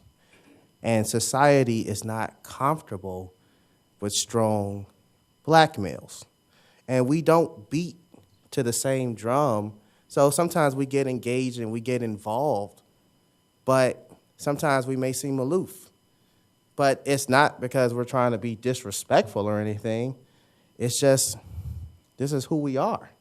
And because society as a whole isn't comfortable at times with strong black males, then those kids and those youth that are picking up those, that are looking for strong black males in our community to continue to have a presence, they go and assimilate in what they believe is strength.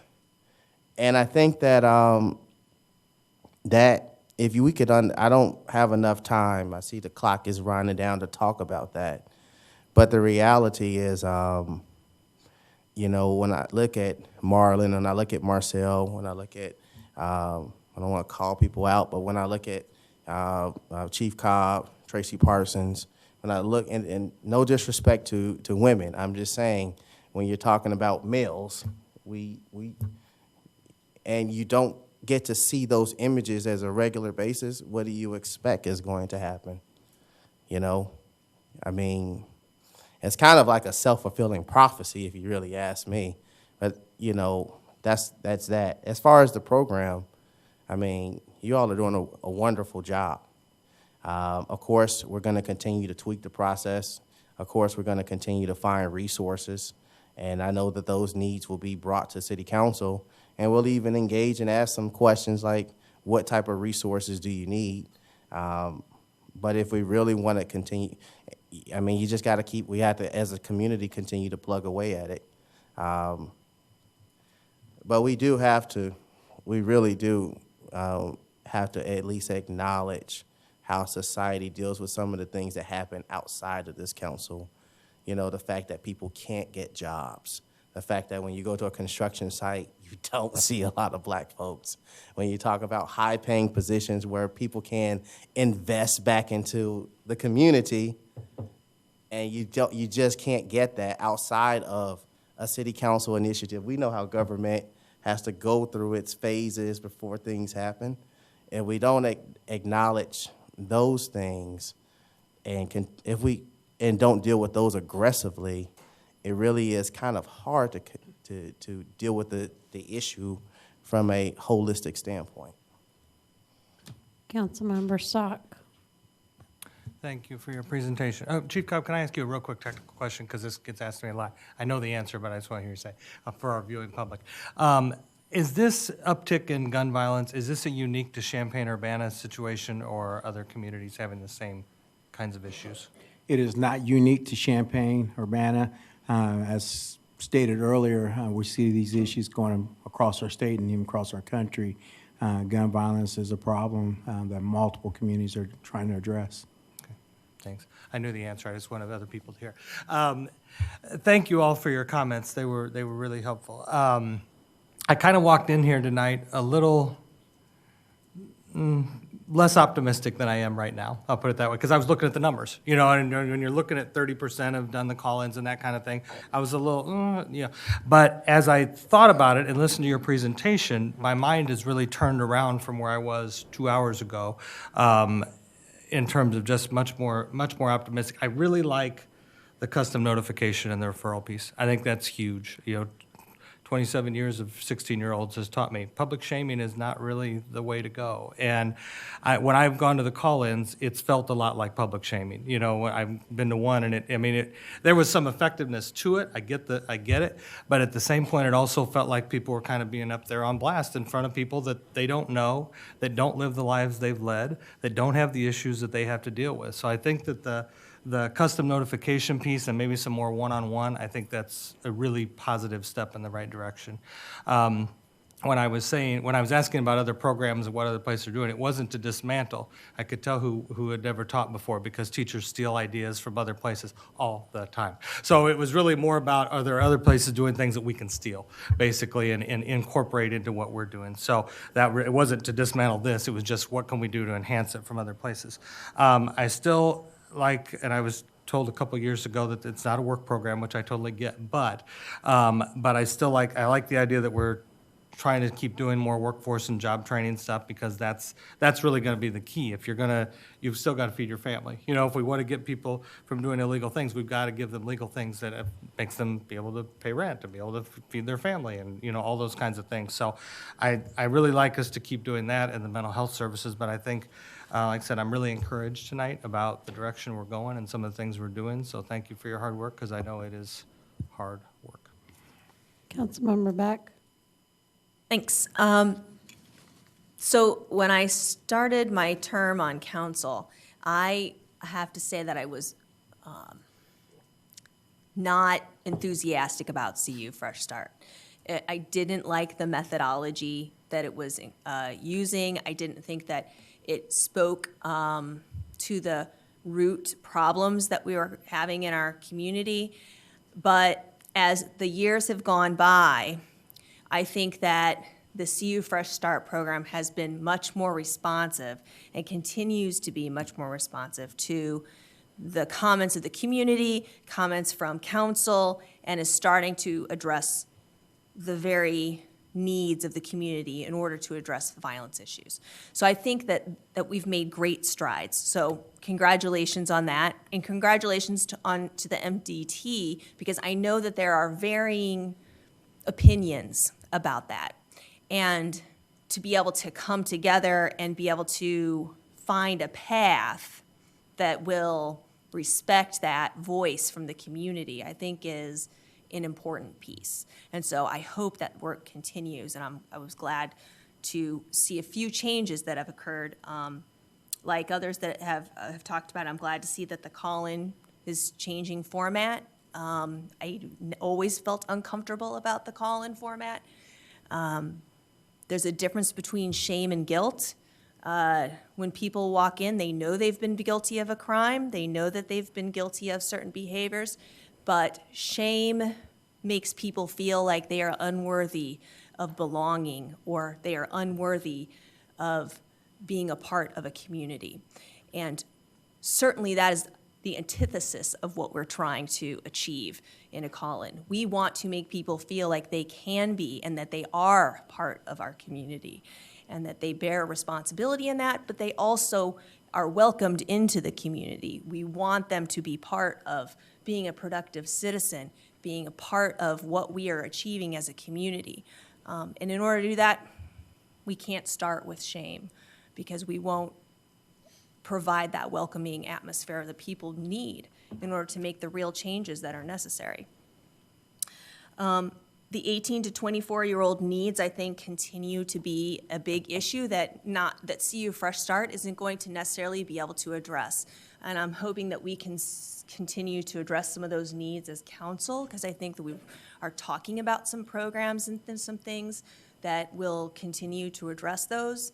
And we have talked about those in our goal setting as a larger council, our goal setting that we've had over the last year. And I'm hoping that some of the things that we've done in that arena can start to address that age group, because I think that that's a really big gap in our community, and we don't have the resources in place to address the 18 to 26-year-old needs.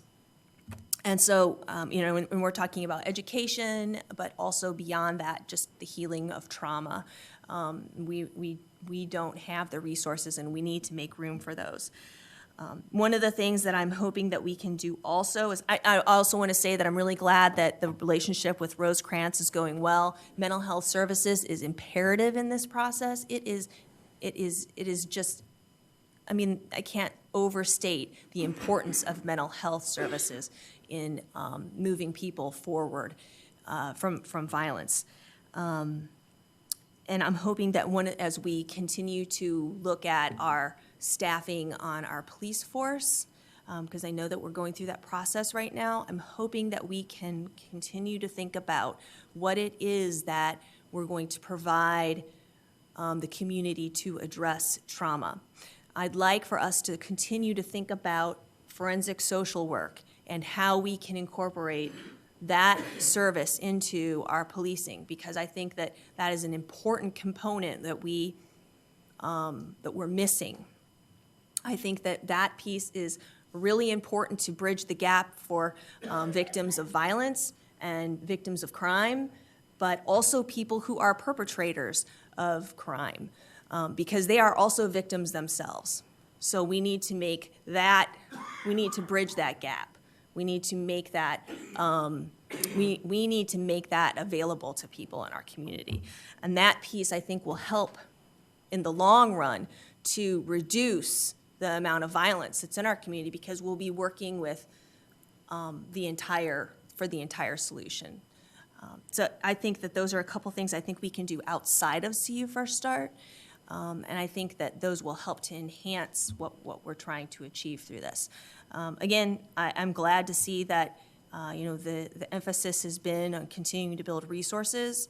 The relationship with First Followers, I think, is gold, and we can't take ownership for that. First Followers has been amazing in what they've done to develop that in our community, and I know I'm eternally thankful for that, and I hope everyone else is too. But what we can do is continue to provide the actual monetary resources that need to happen to fuel those things, because they can't be done without money. We can't ask people to do the hard work, and I've said this before, and I'll continue to say it. We can't ask people in our community to do the hard work that we're asking people to do without the dollars to back it. We just can't.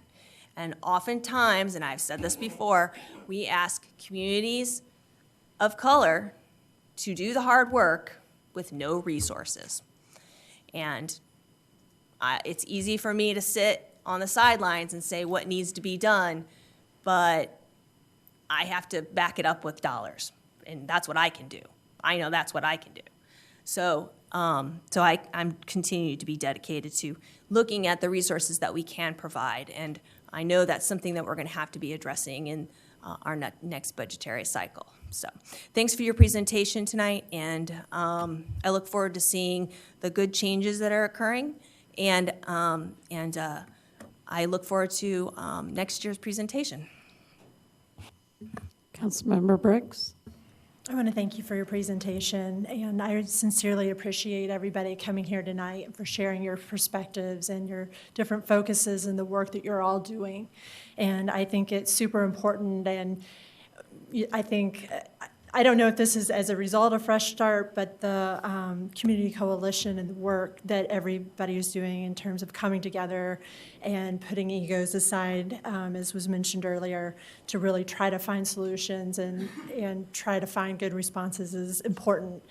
And I really, I've had the opportunity to see that in the neighborhood safety forums. And I had an opportunity to go to one and just just watching the interactions, a lot of the people, some of them knew each other, some of them don't know each other, and I think it's building all sorts of community, bringing people together and organizations together, but also bringing neighbors together so that they know they're not alone, that they know where the supports are and where the resources are, and they can express what they're going through and find ways to support each other and to find ways to help find solutions.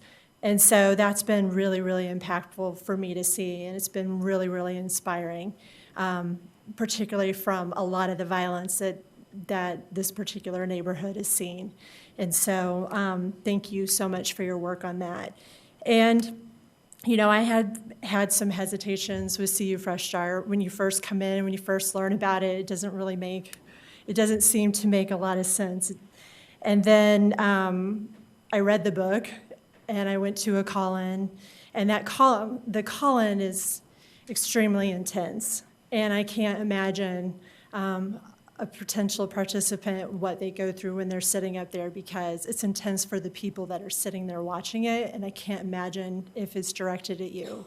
And so I think the points that you're bringing up about doing more one-on-one and not in such a public forum is really important, and so I'm really glad that you're taking a look at that. You know, and I just encourage you to keep looking at the multifaceted approach. There's not a one-stop shop approach to this. And, you know, I'm just appreciative of the partnerships and the collaborations and the communications that are coming out of this. So thank you so much for your efforts. Councilmember Gladney. Thank you. Before my comments, I just a quick question. I think I know the answer to, but so these 86 call-in participants, what's the male-female split for that? 100% male. Okay, thank you. So I appreciate your presentation tonight. I appreciate all the work that you do and that the community partners do for this and the community members. So CU Fresh Start is something that I'm actually pretty impressed with overall. And one of the things I'm impressed by is the flexibility of it and the evolution of it. It's not been a stagnant endeavor. It has moved and adapted through the years with feedback and looking at what's been working, what's not been working, and what could work that maybe hasn't been tried yet. So I appreciate that. I appreciate everyone who came tonight and spoke. I think Councilmember Kyles mentioned the word impactful earlier, and I feel like a lot of public comment tonight was very impactful. I want to talk about the call-in real quick. I know it's been talked about quite a bit, and I know it's going to be changed, but I went to one, and it was, I'm trying to think of a good word. It was exhausting, and I was just sitting there, not as a participant, I was just sitting in the back just watching it. And I felt a little guilty for thinking that. I kind of almost felt guilty for being there because on the one hand, I felt it was good to see it, but on the other hand, it felt like something I almost was an intruder on to be viewing. Because the approach is very harsh.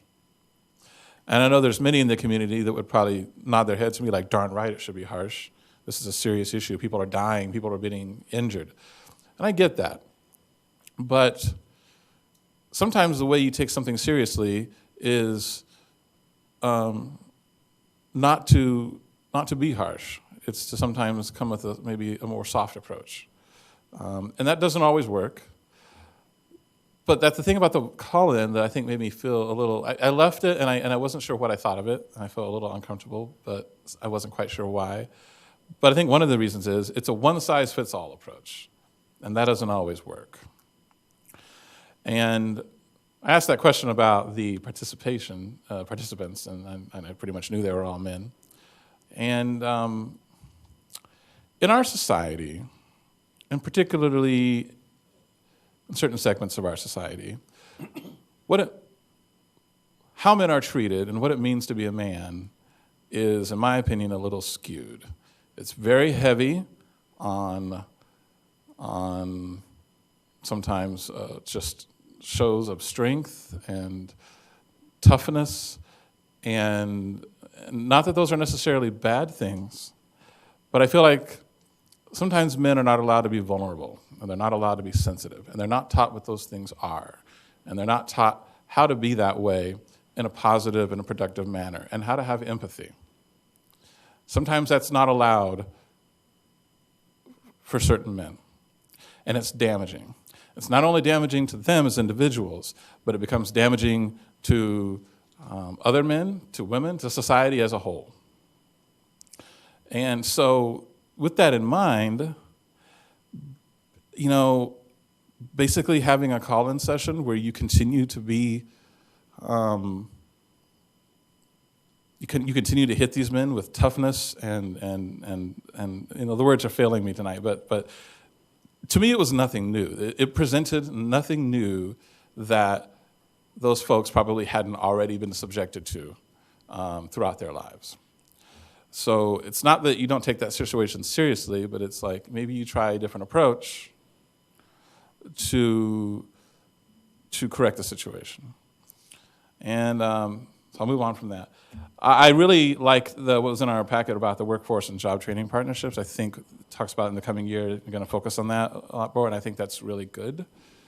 I think employment is critical. I also think, I think it was talked about earlier tonight too, but the sort of atmosphere that people live in, the community, the feeling that they belong, feeling that they can be proud of their neighborhood. And I think it's Councilmember Kyles earlier talked about, just having a grocery store in your neighborhood, something that is nice, all those factor in to somebody's sense of well-being and to somebody's sense of their place in the world that is a positive rather than a negative. So keep doing what you're doing, which includes the fact that you seem to be adapting to the ever-changing needs of what's required. Also, real quick add that the trend line, which we talked about earlier, showed a dip in gun violence and then an increase. On the surface, to me, is troubling, and I don't like to see that at all. However, I think that the success of this program is going to be long-term. I don't think it's going to be immediate. In fact, I think if it's doing what it's going to do well, it might be frustrating in how long it's going to take to do its job. And I know that that is not any comfort whatsoever to folks who have been impacted by gun violence, whether through injury or through death, obviously, or through being family members or friends of those who have been directly impacted. Saying this is going to take a while is of no comfort to them. But I do think it's just looking at the reality of the situation. It's not going to be immediate, and it's not going to turn around fast, unfortunately. But thank you for what you're doing. Councilmember Bruno.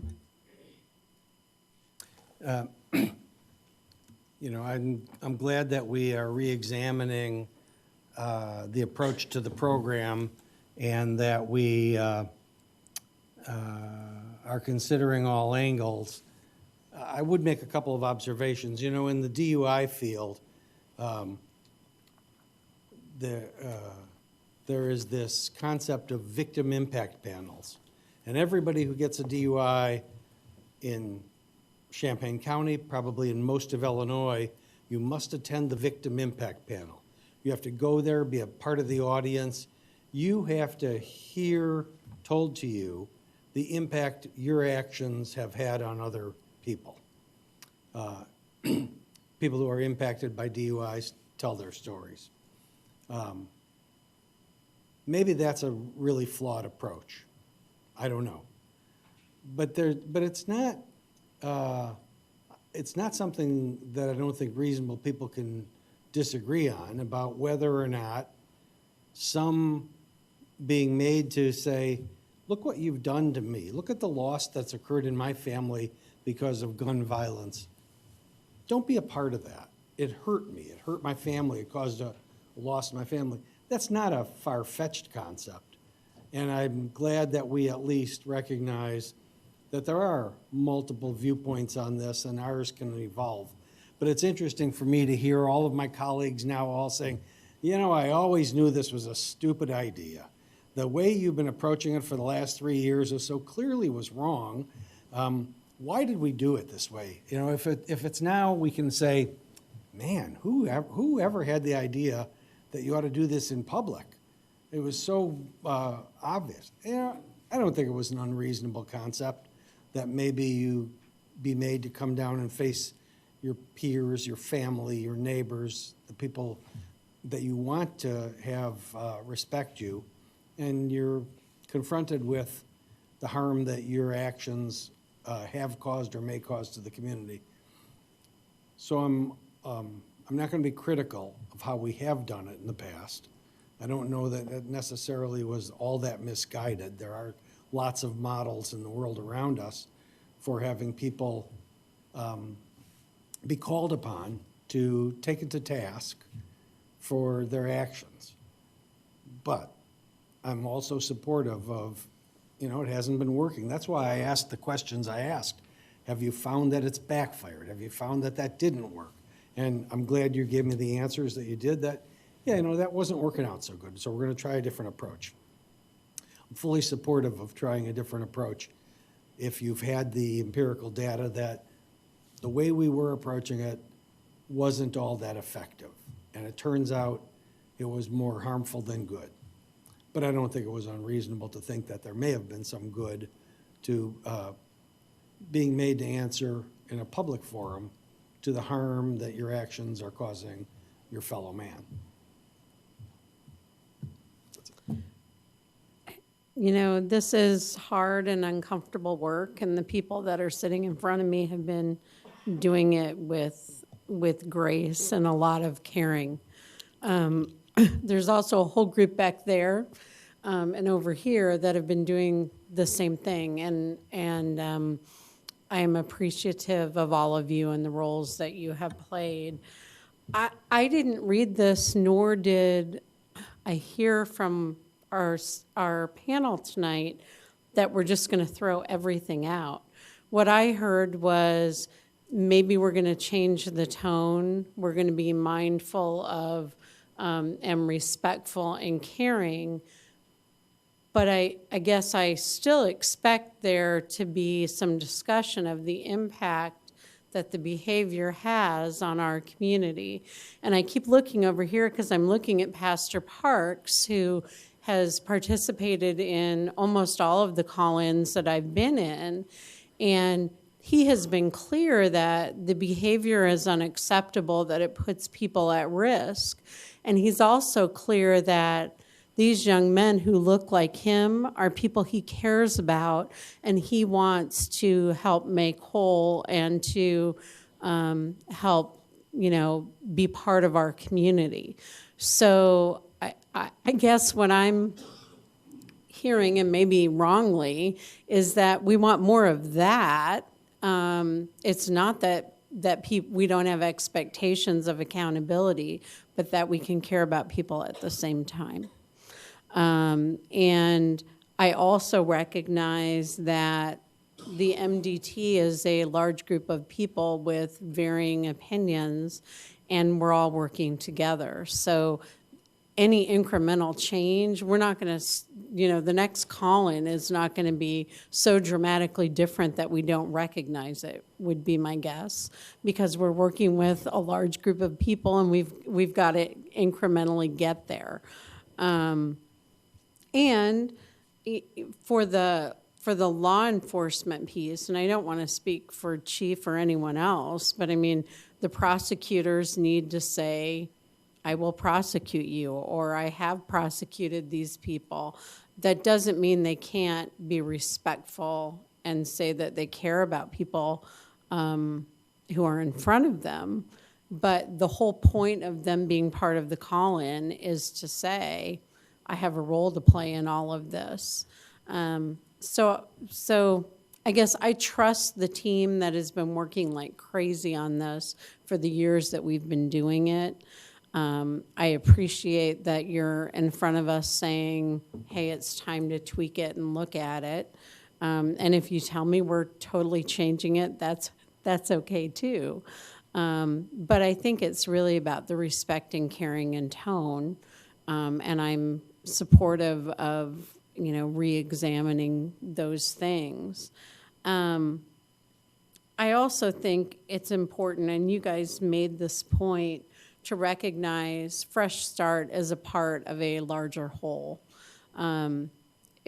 We are trying on a lot of different fronts to get at the core issues. So Fresh Start is a way to work with, at this point, young men who are in the legal system and impacted by gun violence or impacting people with gun violence.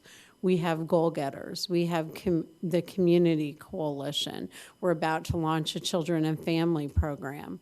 I think what is heartening about all of this is we're not saying there's one solution to everything or one size fits all for everyone, but we're recognizing that as a community, we have got to dive in and do more. We have got to help make change for people in our community and offer them better opportunities.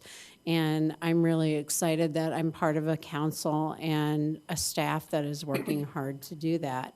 So as I think Councilmember Gladney said, we may never know. You can't prove the negative. We'll never know that the person who engaged in our program didn't pick up the gun. We'll just know that, maybe there's a little less gun violence in the community. And I do think, and Karen said it, we're infants or toddlers. I mean, it will be years before we know the true impact of all of this, but I appreciate the hard and uncomfortable work that everybody's doing and the partnerships that we have with the community, and I look forward to continuing those. So with that, our alternative is provide feedback, which I think we did, and direct staff to continue working with the MDT to implement the initiative. Councilmember Briggs? Yes. Yes. Yes. Yes. Yes. Yes. And yes, you have direction. Thank you. So with that, we're at the point of our meeting for audience participation on any topic. If anyone wishes to address the council, please step forward, state your name and city of residence, and limit your comments to 5 minutes or less. Seeing none, any council comment? Deputy City Manager, I need a motion to adjourn. Madam Mayor, I move that we adjourn. Second. All those in favor signify by saying aye. Aye. Opposed, same sign. Motion carries.